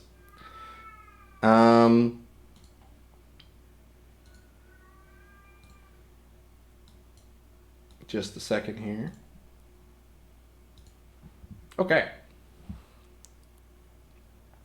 Yeah, Midjourney has some problems with it. It's probably a lot better just to render the flames by themselves and then composite over it, really, honestly. But like it's fine. It just comes down to like I would much rather use it as a post effect machine. Like here we go. Here's the flames effect by themselves. Any of these kind of dynamic, like I keep screwing up my words here. The fluid dynamics of fire, water, rain, all that kind of stuff is easily manipulated, if not made static, by what else is in the image. If the effect is just the effect, it looks amazing. There's no problem with any of these flames, right? They all look like fire to me. The fluid dynamics of fire, yeah. I mean, I don't know what's a better description for the thermodynamics. No, I don't know. I'm not a scientist. I just doodle all day. Okay. Let's see here. Let's take a look at when we described it more as raging fire. It didn't really do much. We still got the columns, though. We still got the columns. So let's see if we can... Ooh, the flames at the front are way cooler, though. But when it comes to what the original intention of this is, which was to make the flames look better for, you know, maybe as an end frame, maybe we can just do that and then force it. The pyrodynamics, there you go. Yeah, we're exploring pyrodynamics today. I really like the flickering of the flames on this third result, though, guys. Like, I know the flames are a bit wonky at the beginning there, but let's do this. I'm gonna up-res the third one. The fluid dynamics of fire. You guys are gonna tease me with that all day, aren't you? Let's see here. Potentially daily theme now, please do. I love it when all like the silly things that we talk about, especially the stuff that just come in like mouth vomits out of my out of me, just becomes the daily theme. It's just so funny to me. That's what I was saying. I think it's technically accurate because it's the gas and everything. Like you guys are literally gaslighting me at this point. But let's see here. I want to take a frame from this, so let's download this. And again, in Chrome, you can copy any frame from any video, any MP4 video that you've downloaded. So we're just going to cycle our way through this timeline, find a good frame. Like, I like this one a lot. I think that there's a lot of potential in... the face is too shaded. Like, you'll get a little bit of that additional hallucinations with things being too dark. For the same reason that you see faces in dark trees at night, Midjourney does too. So it's best to have everything as clear as possible when it comes to the images.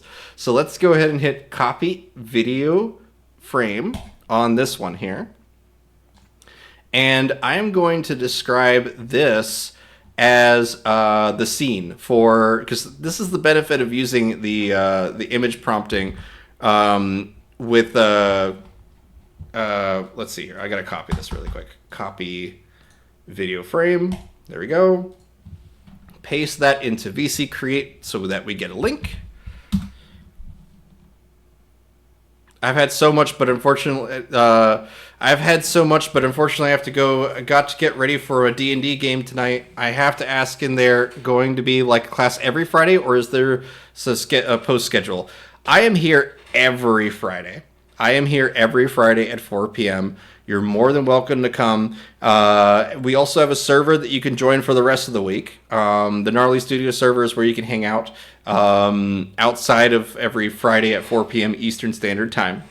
But it is something that I hope to see you back next week, Thick Monty. It was a lot of fun messing with some of your stuff here.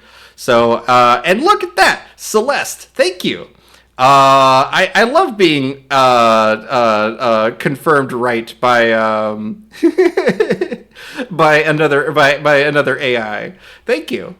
But let's go ahead and take this image here, and now we're going to copy a link to it. Copy image address because we've pasted it into Discord, so now we get a link for it. We are going to hop ourselves back up to the original image that we started with here. And the reason I'm doing that is because I'm actually going to use the character as an omni-reference now instead of trying to make the whole scene. So let's see here. We're basically going to borrow this composition and try to do it a little more dramatic here. Okay, this one here. There we go. All right, we're back up to here. We're just a reminder for everyone. See ya. Counterpoint from itself, right? Yeah. Why fire isn't a fluid? I guarantee you the way you ask that is going to be very important. Okay, let's go ahead and do this. So if you need a little bit of a reminder here, the Omni reference was given to us by Thick Monty.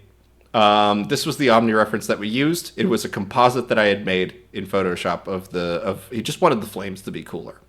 So now what I'm going to do is I am going to paste the image that we had produced at the front of this. This is basically going to establish it as an image prompt. Red trenchcoat magician with lantern explores a dark dungeon. There's going to be columns in it now. There's going to be some lighting effects on the walls, that kind of thing.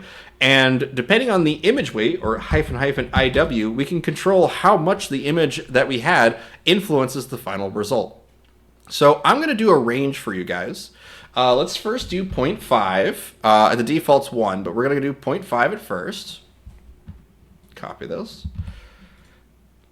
Let's do another at 1, which is the default. And then I'm going to do another one at a much higher number. The top number, or the highest number is 3, but 3 tends to make things a bit murky in my opinion. So I would say like 2.5 or maybe 2.7 at the most. Your mileage may vary in that regard. Ooh, we got some new stuff from you guys here too. So let's jump ourselves back down here and check this out. All right, noob ladies first. Island goddess. The bird flips directions here. Oh no, it's good. It's a little bit weird in terms of like the volumetrics of how big the bird is compared to the head at the beginning and end. But no, this is really cool though. Almost everything you need for the image prompts is all right here though. So if you wanted this to be, I can almost see this working in reverse. Look at this. Let's play it in reverse. The water would be flowing up, but otherwise the reveal of her face would be a lot more interesting if this video was reversed. Ta-da! And you get the underwater goddess. I love that. That's awesome. Okay, what else? Little blooper. I wonder what she says to the mushrooms to make them bristle like that.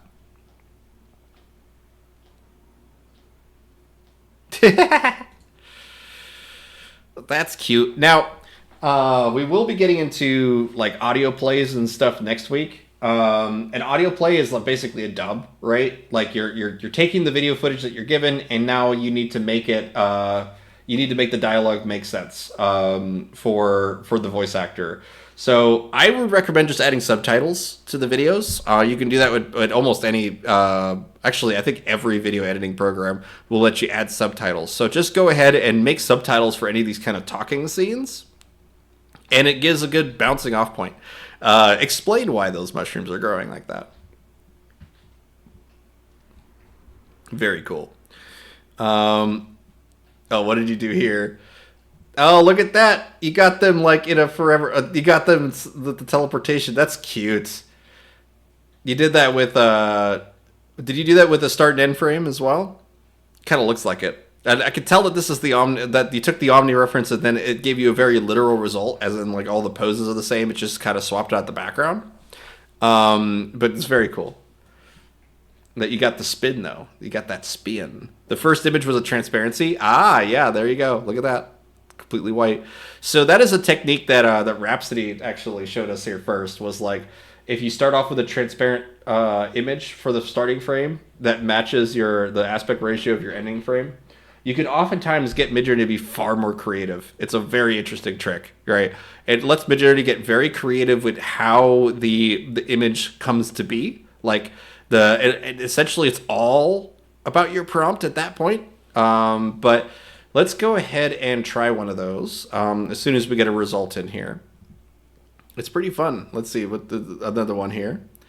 There you go. Yeah, it does some pretty interesting stuff for sure.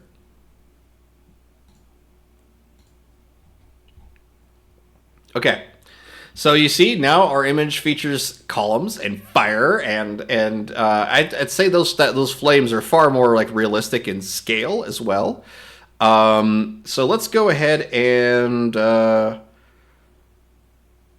mean the second one's pretty badass. Let's go with that. Yeah, it definitely can break the style. That's for sure. I'm just gonna wing it. Let's just render high motion on this one and just go from there. Okay.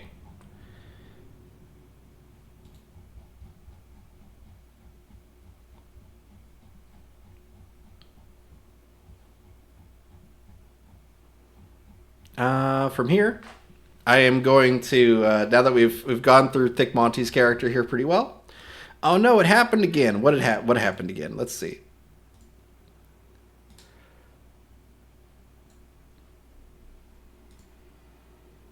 I need to open this up.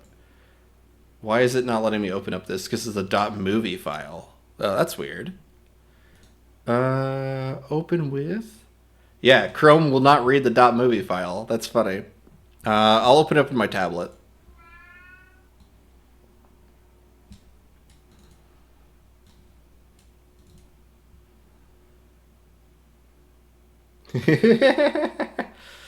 Spitties! So many spitties! Right. This is, in terms of like, okay, individual frames, useful. Pretty cool at what you could do with this. The full video is kind of like nauseating, but like you could use like this image right here to be like, this is an elevator, right? This feels like an elevator conversation, right? Take this frame and boom, you have a low angle shot. Take this frame, you have the doors opening from the elevator. You have then this shot here can be the image prompt for the elevator cables breaking and they're now falling at a fast descent. And then wow, it will be what you cut into for that. So there you go. I it's very interesting. I find it a bit silly. All right, let's see what else we got. We'll have voices very soon. Seems to match the lips. We'll have voices really soon. Let's see. Yeah, right. We'll have voices really soon. Yeah, that's really cute. We'll have voices really soon. And you just dub it while you watch it. Like you hit record. And this is something I recommend too if you've never done any sort of voice recording, voice acting, that kind of thing. Generally speaking, AI voices are awful. I really don't like stilted AI voices. They don't really like, even when they are well lip synced and all that kind of stuff, they just feel like plastic. I really don't like AI voices. So instead, use your own voice and manipulate that voice. There's all sorts of programs out there that let you change your voice, but the important thing is the performance. The important thing is that you're looking at the video, you hit record. Don't worry about recording for like on sequence. Like don't constantly stop the recording, hit play again to do your takes, that kind of stuff. Don't think like that. Just hit record and let the video play on loop. And then if you screw up a dialogue, like say I forgot to say the line here, I'm not going to pause the video or anything like that. I am going to let it loop and then wait. We'll have the voices very soon. Like that kind of thing. It really does help to take the pressure off of yourself and not look at it as I need to nail this perfectly. I just need to say it. I just need to do it. And you'll end up with like a 5-minute clip where 90% of it or 98% of it is not useful to you, or maybe it's just empty white noise for the most part. But that 2 seconds that 2% of usefulness is the entire clip. It's just a way more relaxed way to do voiceover. Let's see. Celeste says, I'm not a fan of AI voices either. I've been playing around with different versions of my own voice for a couple of videos I'm making. That's great. Yeah, that's the way to do it. Okay, yeah. There's the flame effects that we had. Cool. Yeah, I'm loving these characters going. I'm curious to see how this pans out here. Okay, this is what I'm going to do now. I have to open up our Gnarly Studios server for you guys because I do have a scene where I directed characters, and this is going to get us to the next step here. So let's go ahead and open that up, Gnarly Studios, and the challenge here. Copy link and open that up here. I just realized I'm describing them backwards. OREF is flipped to my description, probably why I'm not getting characters as I wanted. Oh, yeah, that'll do it. Hide servers. Okay, there you go. So inside of the character portal, I submitted a couple of video prompts for the Gnome and Nards here. And I want to show you guys this clip first. This is the one where after some directing, I basically said the red wizard walks away, and he's going to slap the gnome and then throw him to the ground and slamming him as he leaves. The thing is that on its own, this shot is already like impressive on a technical level. Like there's all sorts of fun performances from the wizard.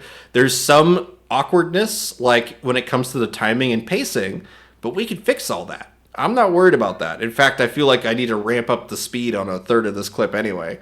But the important thing to pull off of this is that this is one take. One take. We are needing to create film coverage. We need to be able to see the same scene from a different angle. So when, for example, the wizard, when he comes up and he raises his hand, and I see him slapping the gnome in the face, actually, at this moment right here. Slap. And you don't get that with this shot. The gnome character doesn't move at all. But that's actually perfect, because it means that I can cut the video to a close-up of his hand smacking the gnome's face. We get the emotional performance from the gnome at that moment, and then we'll cut back to the throw and probably speed up the throw a little bit, so he's not as low gravity feeling as he is with it here. But this has a lot of potential for us, where we complete the acting completely through one shot. So you extend it as many times as you need to sell your moment. But now we are going to capture the other angles of this scene, of this performance. And we do that by downloading the complete clip and then taking individual frames and then 360ing around those frames to get us different angles of that specific moment. So I need a 360 of the hand slap, like where the hand's in the, like I don't really need it of his hand in the air. I just need to be able to see the gnome's face up close with a hand coming in to smack, so that we can reference all that. And then we also need a maybe a dramatic close-up of the wizard angrily yelling, getting all whatever. Oh yeah, but that's actually a good reminder. Thank you, Golem. I know that my cat is screaming in the background.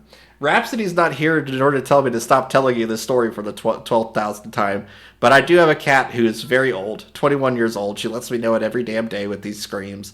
I'm gonna go feed her really quick. Ancient, is it all right if I take a little breather here and just get a minute in to feed her real quick? Yeah, I will fill time by not singing and otherwise interacting with chat. If they choose to show. Okay, yeah, I will be back. I'll do this. I'll play a little bit of music for you guys while I'm doing that. Just a little bit of something that I won't get in trouble for playing.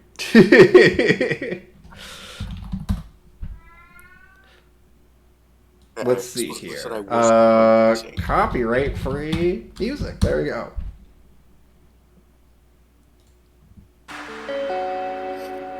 Voice acting, then?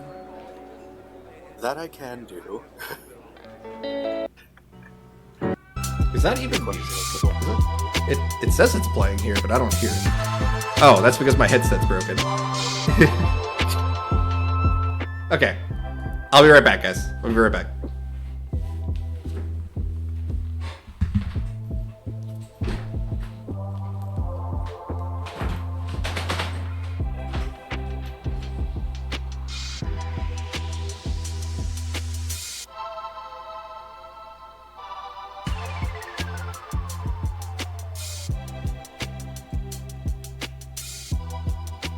Voice acting reading the closest thing on my desk. I don't have a desk though. I'm in bed. Hello. Hello. To jump in and help cover while things are in flux.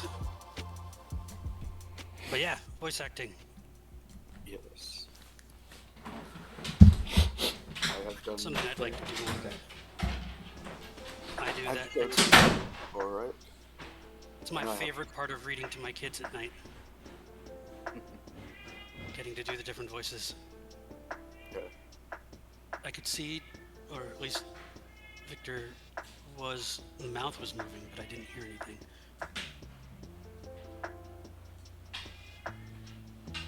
Yeah, I see brief flashes of green on here that Yep. like something's trying to come through. But yeah, looks like it's nothing. Voice act is two Gaired Hoons about to enter a room to collect money, but just find burgers. See, that's my problem is I can't read. Yeah, that can lead to many takes.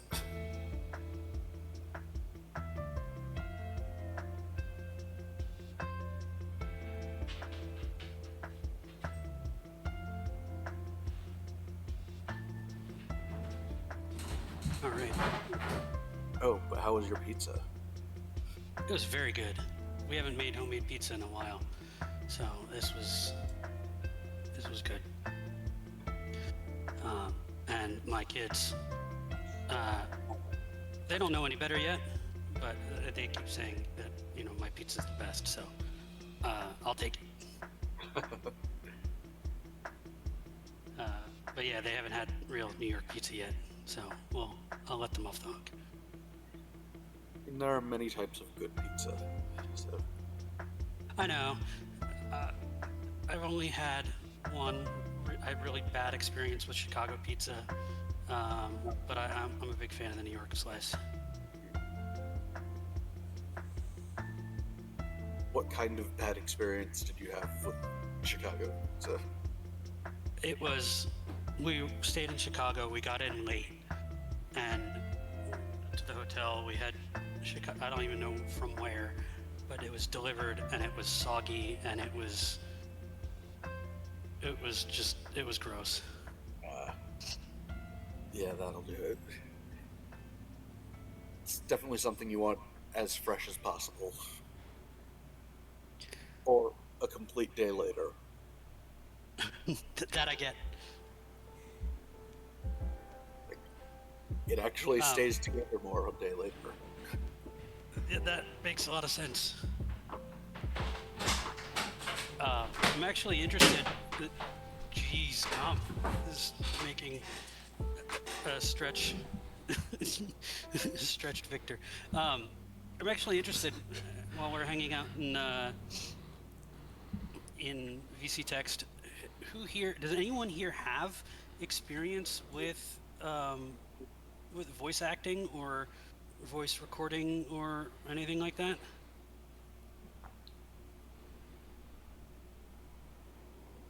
People that aren't me? Question mark. You too. I mean, I know you've done some, right? Like, was a majority of my time in college. My major is technically radio production, but like it was almost entirely voiceover, audio drama, stuff like that. Cool.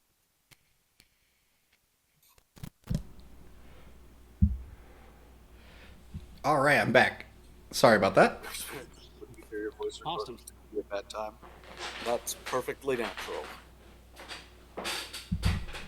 All right. Well, we got to get you to voice act on a couple things then, Ancient, for sure. I want to learn how to. I want to learn how to do it. Like I said, it's my favorite part of reading to my kids at night is getting to do the different voices. But I need to figure out how to actually make them more consistent. Yeah, I mean, I'm no actor. I really couldn't give you direct advice on that beyond just like everyone does too. Like, okay, the number one thing I see voice actors doing on set was that they do 2 reads normally, and then they do an improv take to keep things fresh. In order to kind of get a little more humanity back into whatever the performance is, because it can oftentimes feel a bit stilted with the first couple reads, and you just keep trying it until you get something original that you like. Then a director would come in and kind of give you some notes, and you just do it again, and then you just keep hacking at it until it sounds right. There is something fun in VC Create. Okay, let's take a look. Stretch tall man. I'm the tallest man in the world. Look at that. I want to see something really quick. Let's do a animate on low motion. A 3D model turnaround of this. 3D model turnaround. Of lanky man. There you go. Lanky man You've heard of lanky. All right, so let's see. The lankiest of men. Yes, exactly. But yes, I do think reading to your kids is a great way to get that started. Like, it's. I mean, your kids are going to definitely be a captive audience, so that's good. Meow. Golden Pasta already making memes.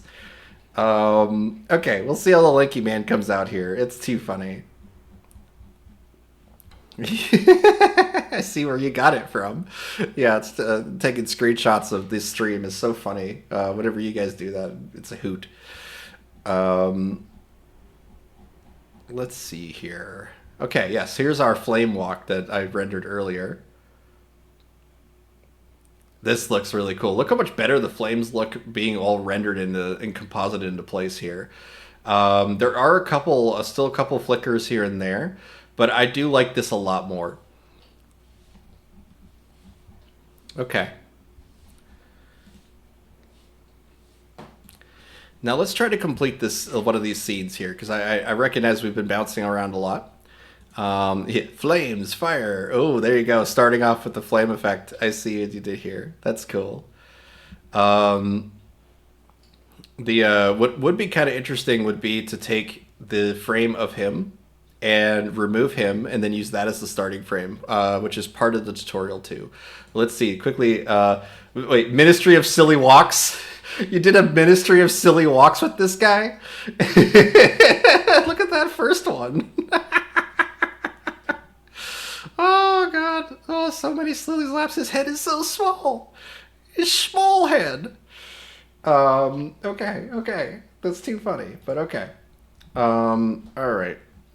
And thank you guys for being patient with me while I fed my cat. She was, she decided to do the smart thing and just completely get herself stuck in somewhere in my house, like in a corner of my house, and I had to actually dig her out from there before I could feed her. All right, let's see here. Dancing. And let's see, more dancing.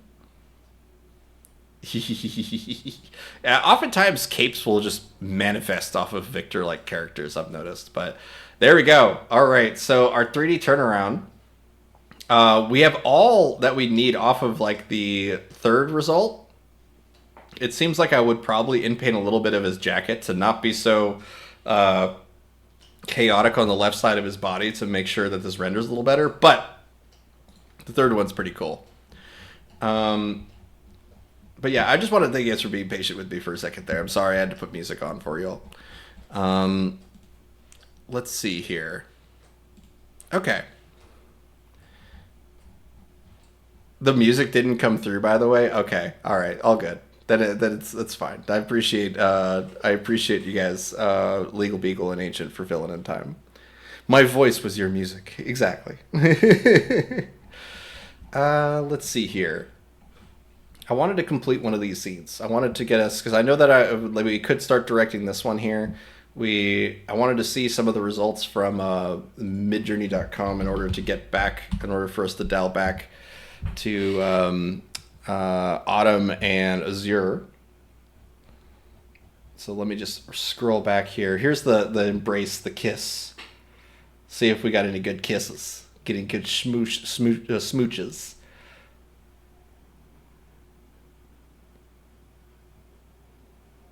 We did not. Not that one. Let's see if we got it on another one. This might be one of the things that that we'll see if Midjourney really does for us here. They get close, but they just don't commit.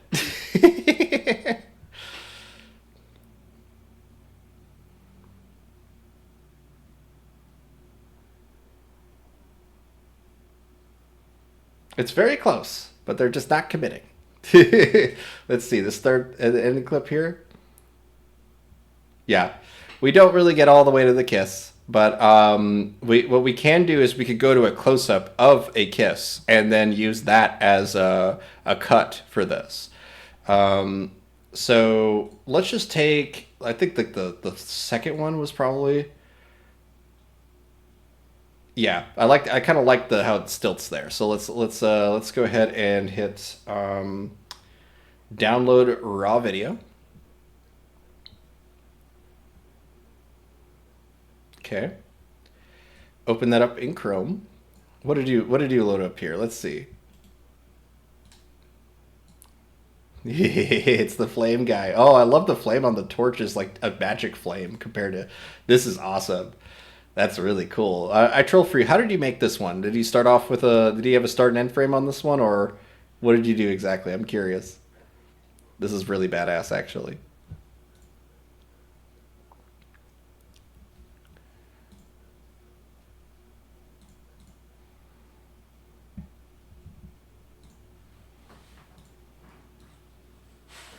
Also, first frame is transparent? Really? Really? Wow.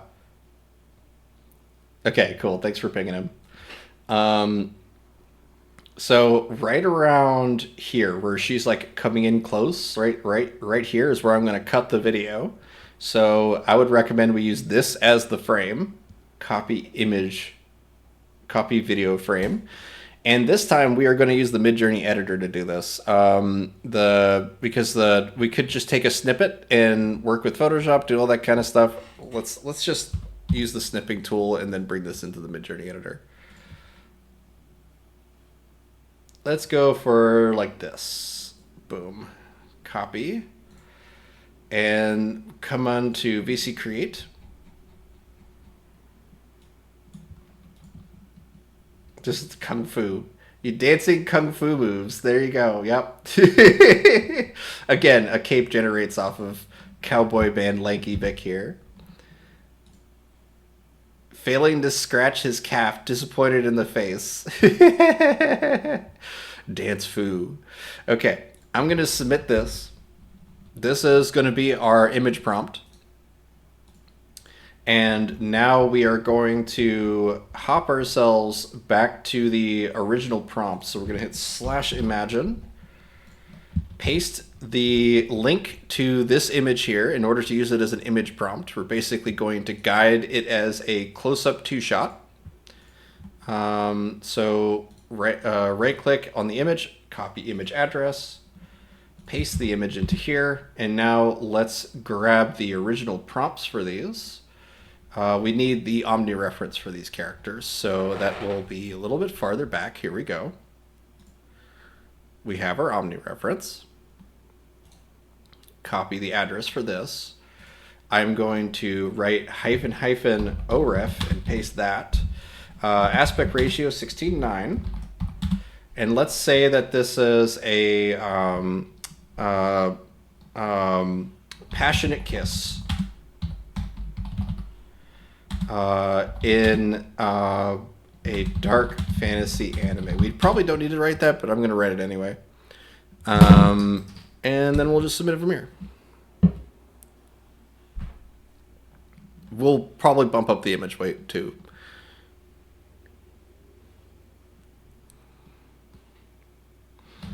But I hope you guys are having a wonderful Friday. I am. I just love being here with you guys and making things with you all. And thank you so much for Legal Beagle for hopping on stage here and hanging out with me today. I really do appreciate that, man.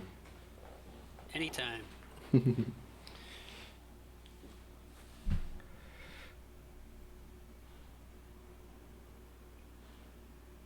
Yeah, let's bump up the image weight here because we're definitely getting a little bit of some quiche. Shipping is getting real, right? Oh, that's awesome! Thank you guys. I'm glad to hear that. Let's bump up the image weight because we do get these characters, somewhat close to each other, but the Omni reference is too low. You could do that. You could tell because the character continuity isn't there, and we are not getting the composition of these two actually as close to each other as we had. It's because I misspelled kiss. Yes, I did. Passionate kiss. There you go. Passionate kiss. Omni weight. I'll just fix it though. Omni weight 255. That's what I used before. And then image weight. Let's set it to like 1.5 to start. Clip it for AMV, right? Eating spaghetti. It's a spaghetti western, right? That's too funny. I misspelled the kiss. That's exactly what I did. Disco dance. Disco dance. He disco dances. Okay, yeah. The tails on that. The witch has a moment of realization and pushes the angel away from him, blushing. That's awesome. Using that as the starting frame. She tricked him. She tricked him, or something like that. I could see that. That's a fun prompt. But here we go. That's what I'm looking for. That's what I want. So this was entirely, I mean, just compare the differences between the me misspelling the word kiss and not using image weights or omnireference, like any sort of weights for those. This is just basically default result.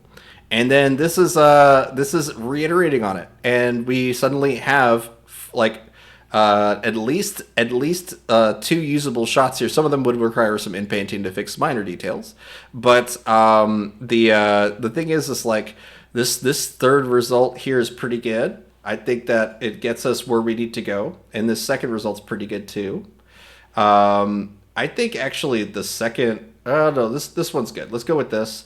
And now I'm going to make sure we do at least one variation of this in subtle, because I want to see if we can get a little bit more of I just want to see if there's some variations we can make of this composition, because that's the difference between variation strong and variation subtle. Variation strong is going to change your composition most of the time, and then variation subtle is going to try to preserve your composition. So I like the fact that her eyes are closed in this first result here. We are going to do some minor in-painting because we need to make sure that his outfit matches. Right now he's wearing her coat. Common when it comes to these sort of image prompts. But let's see what we got here. I like the closed eye more, but their faces are a little farther away than I would like. We'll go with the original. We'll give us some genuine surprise on her face. I like that. So let's do because we're using omnireference, we won't be using We won't be using Vary Region on Discord. We're going to do this on the website. But first I need to upscale this. So let's go ahead and upscale this with subtle. Stretch tall man's bombarded with shrimp. Yeah. It's not shrimp, it's all fish, but that's still funny. Legal Beagle walking out with flames. Well, reverse walking. So yeah, reverse that footage. Very cool. So now we're going to correct this kiss. Okay. So we're going to copy this image, and we are going to open up the Midjourney website, go to Edit, and then paste that image right into the editor.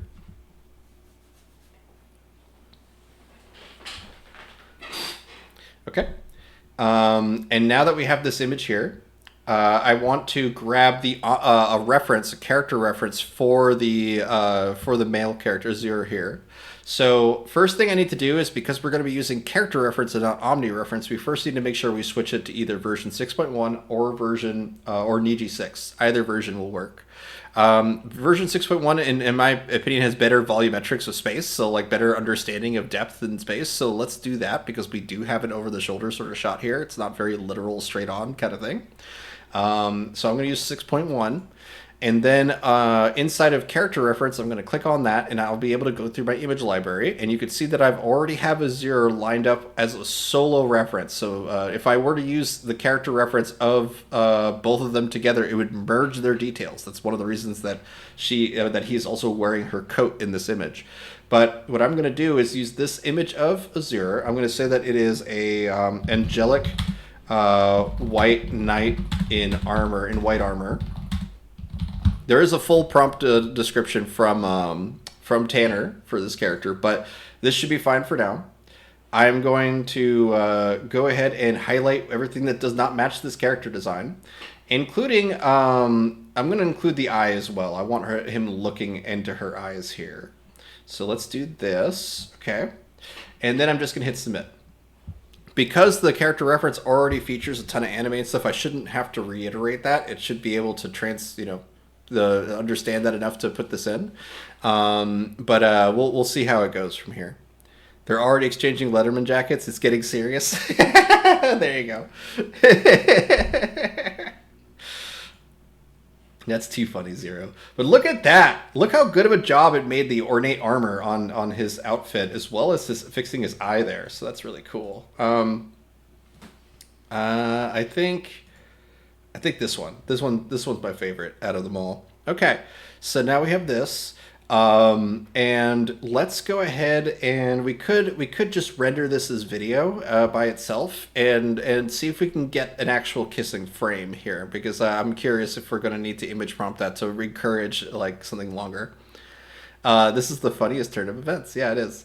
Let's go ahead and upscale this to gallery. I usually upscale 2 or 3 times just because I have the ability to, so I'm gonna. But the real reason why that is because every upscale kind of does subtle things to your image. It could be that the noise is slightly different. It could be that the color balance is slightly tweaked. The upscales are not 1-to-1. There's always some room for some creative fluctuation in the image. So I just upscale it a couple times and then I zoom in really tight to see what the kind of line art quality is, particularly because I do a lot of drawn prompts. I don't do a lot of live action stuff. So if you're doing like real live action stuff, you don't need to worry about that. It tends to the film grain is enough to kind of mask all that. But when you're doing anything with illustration, particularly hard line work, you're going to see that more easily. So I'm gonna go with this image right here. This one was good. So let's go ahead and now copy this. We can just pop ourselves out and then drag it up to the start frame on the website. So that's what I'm going to do. And I'm going to say that this is a passionate kiss. We could say that this is a slice of life anime if we wanted to like kind of reference other things where there are probably 2 characters kissing. So let's say slice of life anime depicting 2 people kissing. Two people's passionate kiss. There we go. I'm just going to go with that. Let's do one with high and one with low. There's also another mode to keep in mind that is not written here, which is raw. So if we do hyphen raw and then add that, and we'll also do that on low, hyphen raw, it's going to take whatever you wrote more literally. It will not embellish on the prompt, and usually you want that embellishment because it tends to be things like that you wouldn't necessarily think to describe. Like in my gnome footage here, I'd never described the birds that are floating, that are flying away from the castle at this moment. But whenever I ran it with raw, those birds were far less likely to be moving around. Like, I think that there's something about the embellishment of the prompt that's emphasizing what sort of scene this is in the background. And I'm not even writing or describing that. I'm just describing the wizard's actions and the gnome's actions. So I rarely use the raw results, even though I tend to prompt with them quite often. So let's see if we get any sort of kiss with this, and then go from there.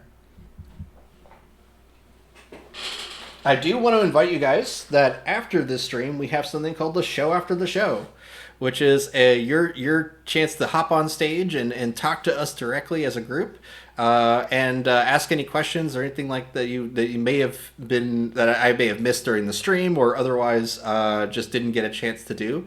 Or maybe you just have a complex problem and you really want to sit down and more workshop it with the group. That's what the show after the show is for. You can join the Gnarly Studios server, and then as soon as this stream is done, you'll be able to hop in there and start hanging out with us. It's a really fun way to get your projects going, because you're going to immediately jump into a group of like-minded people all working to do the same thing. So awesome! Thank you so much for linking that, Legal. Appreciate that. You can find the link inside of VC text. Okay. We're about halfway through this video render here. What else have you guys been doing in the meantime? A passionate kiss between 2 lovers, and of course it's Kiss. Jesus, this is too funny, Legal Beagle. My God. Where did you come up with this? Kiss, it took it literally. That's too freaking funny. How intentional was that, Legal Beagle? Hold on, let me check your image prompts. That's what I thought. What did you do? It was I took the image prompt of the two of them before they kiss, and just wrote kiss, and it turned him into kiss, and then used that as the OREF. That is too damn funny. I'm gonna /show. Do it. That's too funny.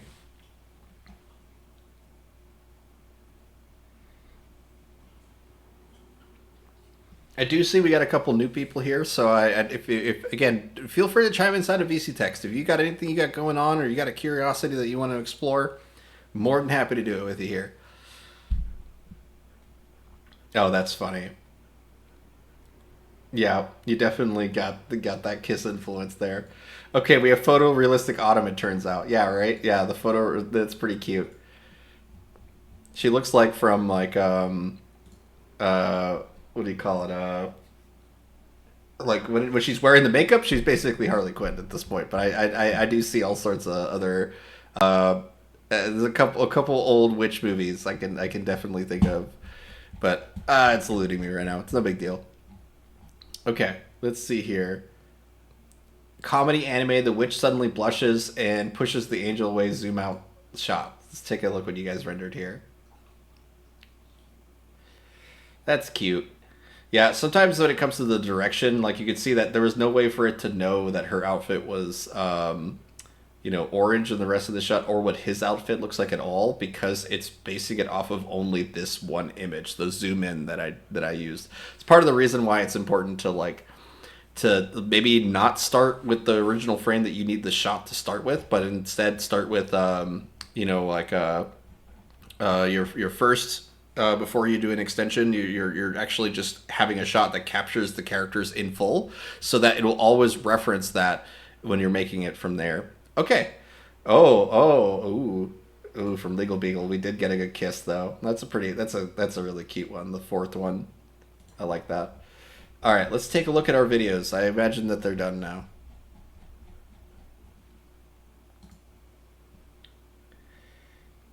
Boop, boop. Okay, let's take a look. So this is with the raw on, and you can see that she, we're not really getting a lot of movement. It's more like a held in place sort of thing. So let's move on to the next one. Not really getting it there.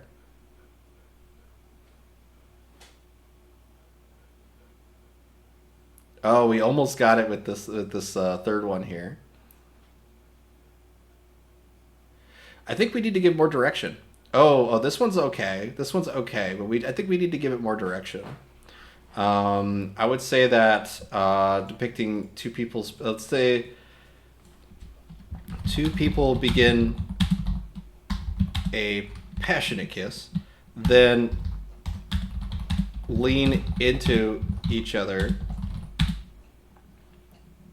While I'm going to be really redundant here, guys, because I'm going to just try to put in some additional words here. Lean into each other while kissing, and then closing then closing their eyes. Just trying to make it a little more intimate, I guess. Okay, I'll let that render in the background while we continue on to the next scene, because I can tell that this is a little draggy for most people. So I'm going to work on this scene next. I want to see if we can capture this throw from a couple different angles here. So let's first open this up. We have our video player here. I'm going to grab this moment right here. So we have this slap right here. I would say this frame. Let's grab this frame right here. Copy image frame. I'll use the website for this one, because then I can also keep track of this video render here. I will post this as an image prompt, and then for the character reference, we can just use this image, but it has a lot of background information on top of that. So what I'm going to do instead is I'll load it up, but I'm going to end up snipping it a little closer. So snip. Because the 360 I had earlier, I didn't like. I didn't like the 360 because the wizard's not the right height. So I'm going to copy this. And yeah, and then we'll just go ahead and start this off as an Omni reference here. So let's say now that the settings, we got to switch to version 7 to use Omni reference. There we go. And I'm going to lower the Omni reference too, because we need to make sure that we allow for plenty of flexibility on these designs. So OW 55. And then I'm going to say that this is a tall, old red wizard standing beside their tiny, long-nosed gnome guard.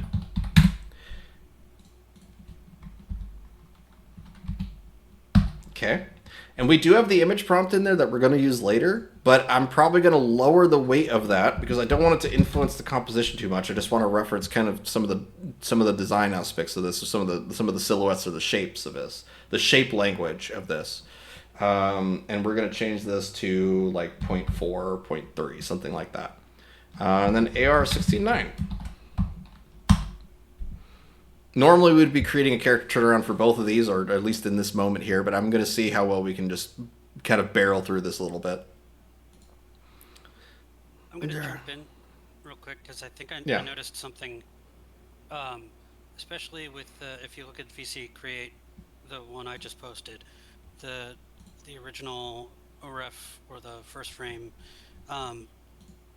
there's something off with the lighting. That like even I haven't had any issues getting two characters to kiss in the same way that I have with these. There's something off with the way the lighting is, I think, on each their faces, so that they don't line up right.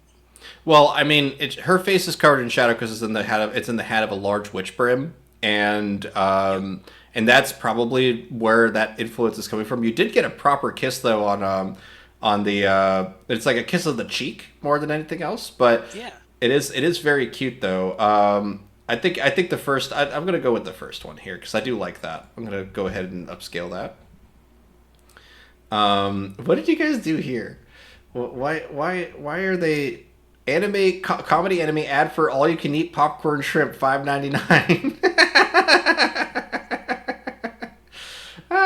You guys are silly. Okay.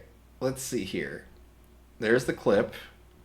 Fry of life. Okay, fry of life. Perfect. Okay, so let's see here. There's Gomes.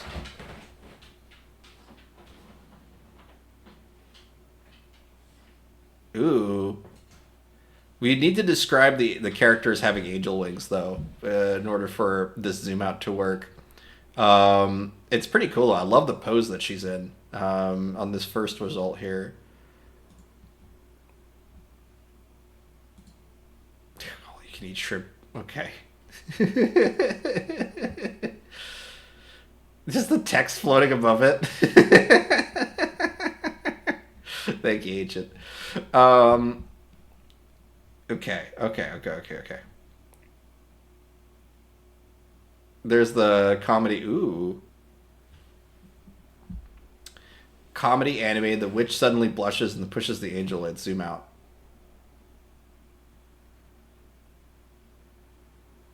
Midjourney's more dystopian. Where there's always shrimps on display. Look at the red cheeks. That's so silly. Okay. All right. Let's keep going.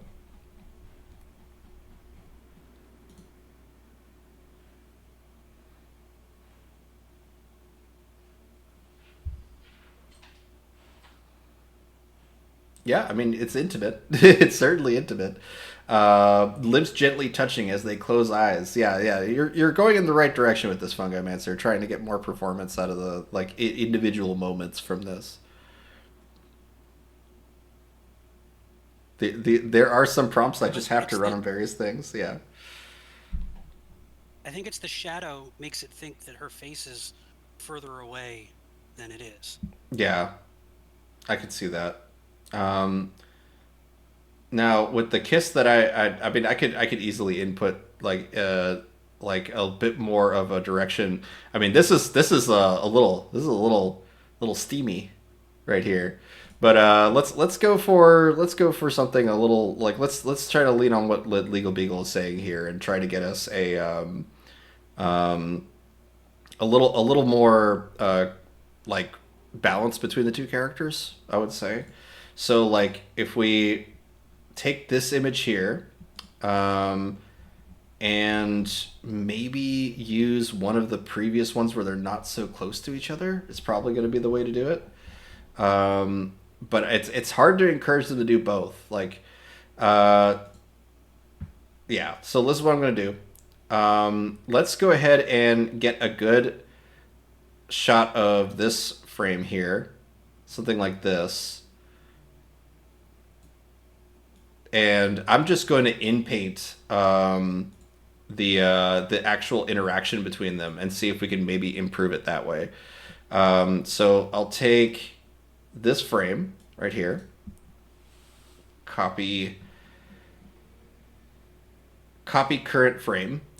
You can do that also in Midjourney now. That's neat. And then we're going to go into edit, and I will create a new edit, paste that image. And now I'm going to just kind of inpaint around their faces and see if we can maybe get a little closer to the intention here. So let's see. At least try to get their lighting to be a little more even. So passionate kiss. And screw it, we'll do one with DG6 as well.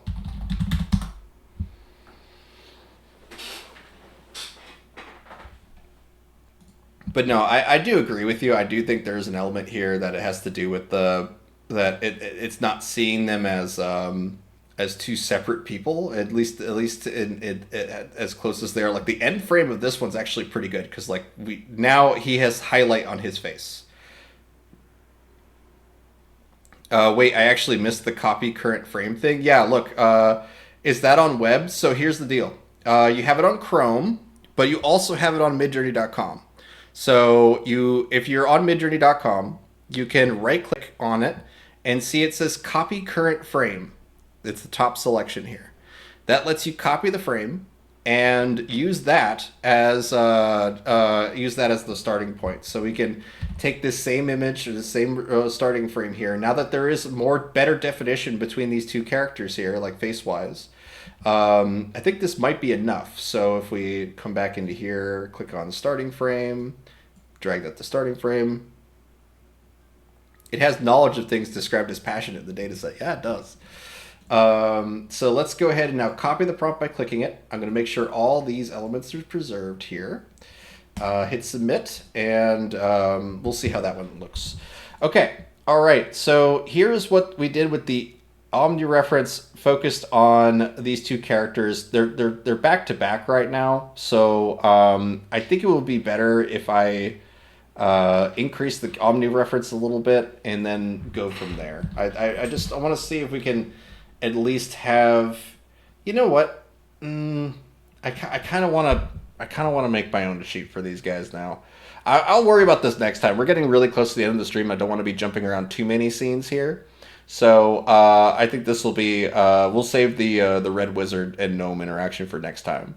But when it comes to this scene here, I think this will be good. Let's see how this goes.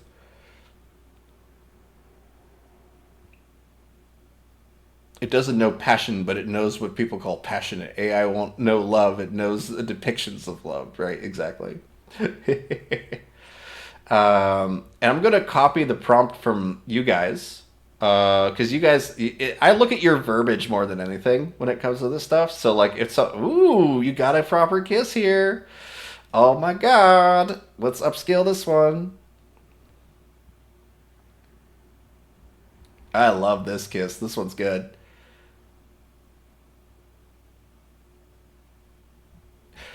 You know, and you could always punch it in and do a little bit more if you wanted to, but this is really good. Oh, it's an extension.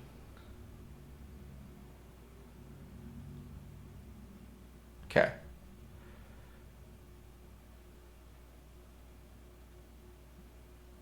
Oh, did you actually get the overlapping lips on the last part here? Oh, you did, but it's a little broken with the inner mouth though. Her cheeks overlap in a weird way on this one. Yeah, okay, we're gonna go to this one. I think you nailed it with this one. Dolly in on a romantic kiss. Video one legal beagle.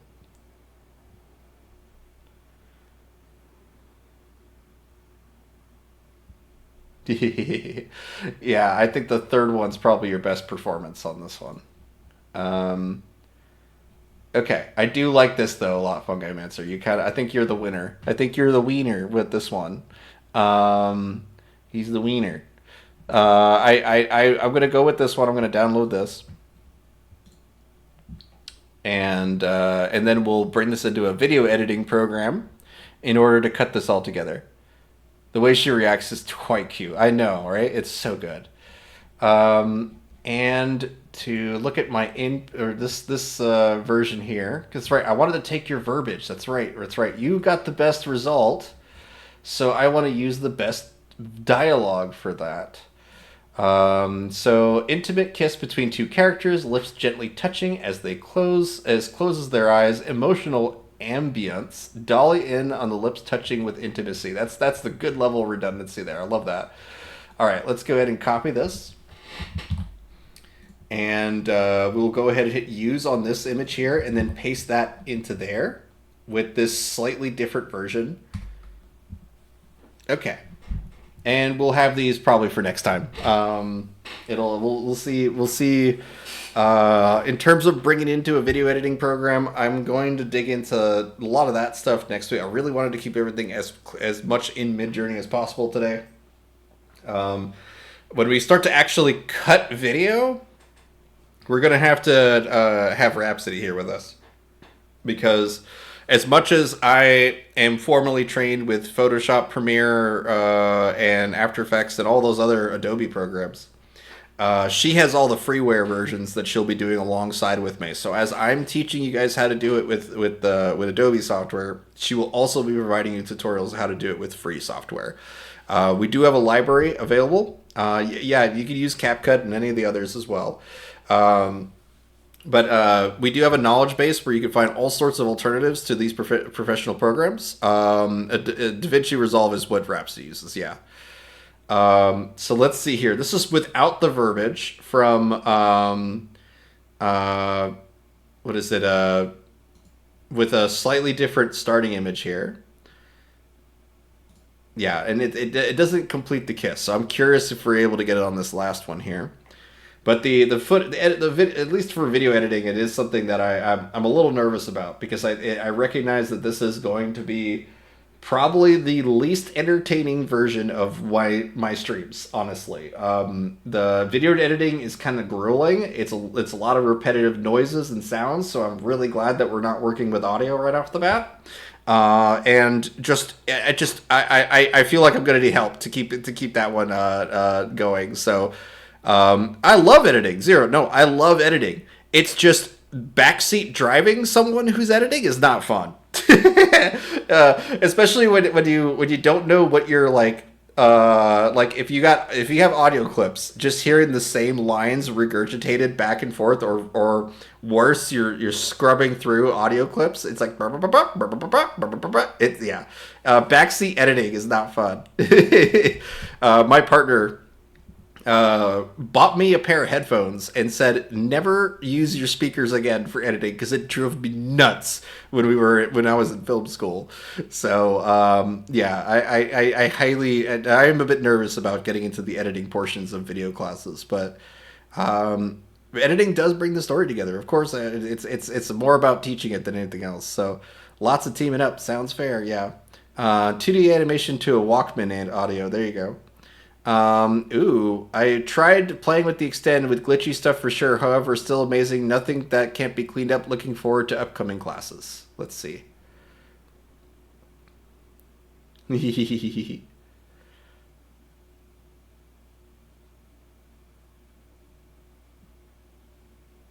Very cool. Yeah, I mean, it kept the idea of the space. Oh, there you go. There. Oh my God, you did the plot thing. Oh, that's so cute. They do it. They're ready to go to the land beyond the water. There you go. That's awesome.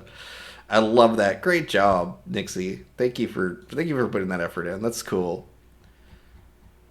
Lastly, I wanted to see. Okay, this is almost done rendering, and then I'm probably gonna call it for today. Nice reaction to the water when they get down. Yeah, right. Yeah, no, I will say like her knees get like absorbed into the ground, but yeah, no, it is a pretty cool shot. All right, so we have our last clips here. We got close. We got closer, but I'm gonna go with Fungi Mancer's cut. I think that's the one that's gonna make the most sense. Um, and be able to embrace, at least have this like kiss as described here. Let's see. That's right. That was the image prompt that I used. I need to just I have a lot of tabs open, guys. Sorry. We need to include this with these clips. So let's go ahead and download that. This was this one. Yes, it was this one. Download this. Okay. And the clip from earlier that we wanted to use, not the shrimp, not the shrimp clips. I do like those a lot, but there's character consistency issues on those because they're not extensions. I think it's a little farther back. Let's see.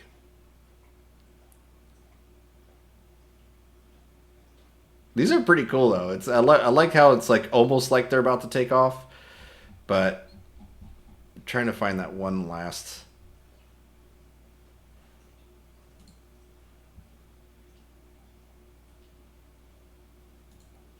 I love the flustered and blushed.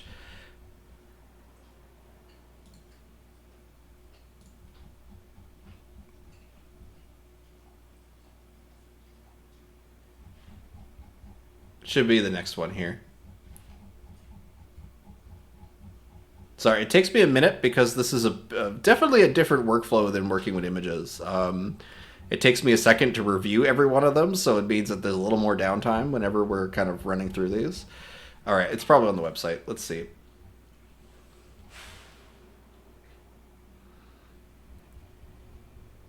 Where are my extensions?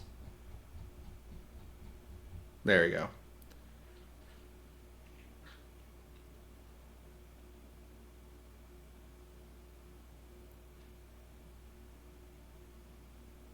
I'm getting a little bit of stutter because I have so many of these open now.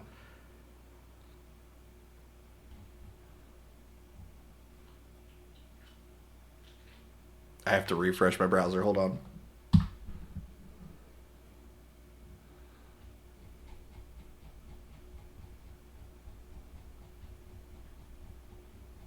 And we're back. Okay, that was the wing and brace. It was one of these, I believe.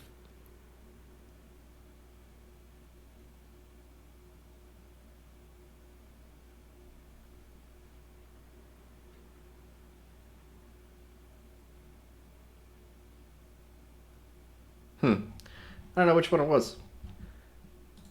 I'm going to have to do some digging and find it. So for now, what I'm going to do is I'm going to go into our server. I am going to grab from under the homework here, which the homework, by the way, for anyone that needs it, the homework is just going to be extending the current like scenes, right? We didn't even get to the other turnarounds, guys. We got to Tanner's and a little bit of mine. So we're gonna dig into the rest of these and try to develop them even more. Yeah, definitely read the character portal entries, see what you guys like about them, that kind of thing. But for now, just so that I can remember, I am going to reply to Tanner here and paste the video clip that we had made of the actual embrace from Fungi Mancer. And I will find time to edit that. We need a 10-hour stream marathon. Oh my god, yeah. I need a fridge full of smoothies if we do something like that. I don't know. I don't have the stamina for it, honestly. I want to. I mean, It would be really cool to do something where I can take breaks and move around a lot more, but no, like I'm not excited. I will lose my voice. I almost lose my voice off of a 2 or 3 hour stream, so let alone a 10 hour. My God, each smoothie gets another hour of airtime. A telethon. I'll do it for charity. Okay, like if we did it like where every certain number of donations like makes me stream for another hour. Yeah, I could definitely do that. 10 hour stream marathon. We rotate each of us gets a 2 hour rotation. Exactly. Yeah, we'll make it work somehow. Okay, cool guys. Please join the show after the show on the Gnarly Studio server. I would love to talk with you guys directly. And also give my voice a break by hearing you guys talk for a bit would be nice. I like the dancing, Eden. But you can find the Gnarly Studios server link here inside of VC Text, and that'll bring you directly to the show after the show, and hang out with us while we stream here. But thank you guys so much for coming and watching today's stream. I know that this was a little bit of juggling a little bit because Rhapsody isn't here, and we're going to focus on audio plays and performance next week. We got a little bit into acting, not nearly as far as I wanted to. There's a lot of character direction that we're going to have to get into, but we're going to be doing audio plays next week, so I want to see that from you guys. But thank you guys so much for joining. Awesome stream again. Thank you, Victor, AC, Legal, and everyone. Yes, thank you so much to Legal Beagle and Ancient for jumping on stage here and helping me out today. And no, thank you. I troll for you. Nice puppet work, man. I like the yarn creature. That's great. And thank you, Lux. I really do appreciate it, guys. Okay. All right, guys. You'll have a wonderful rest of your day. I'll see you all over on the Gnarly Studio server. Bye-bye.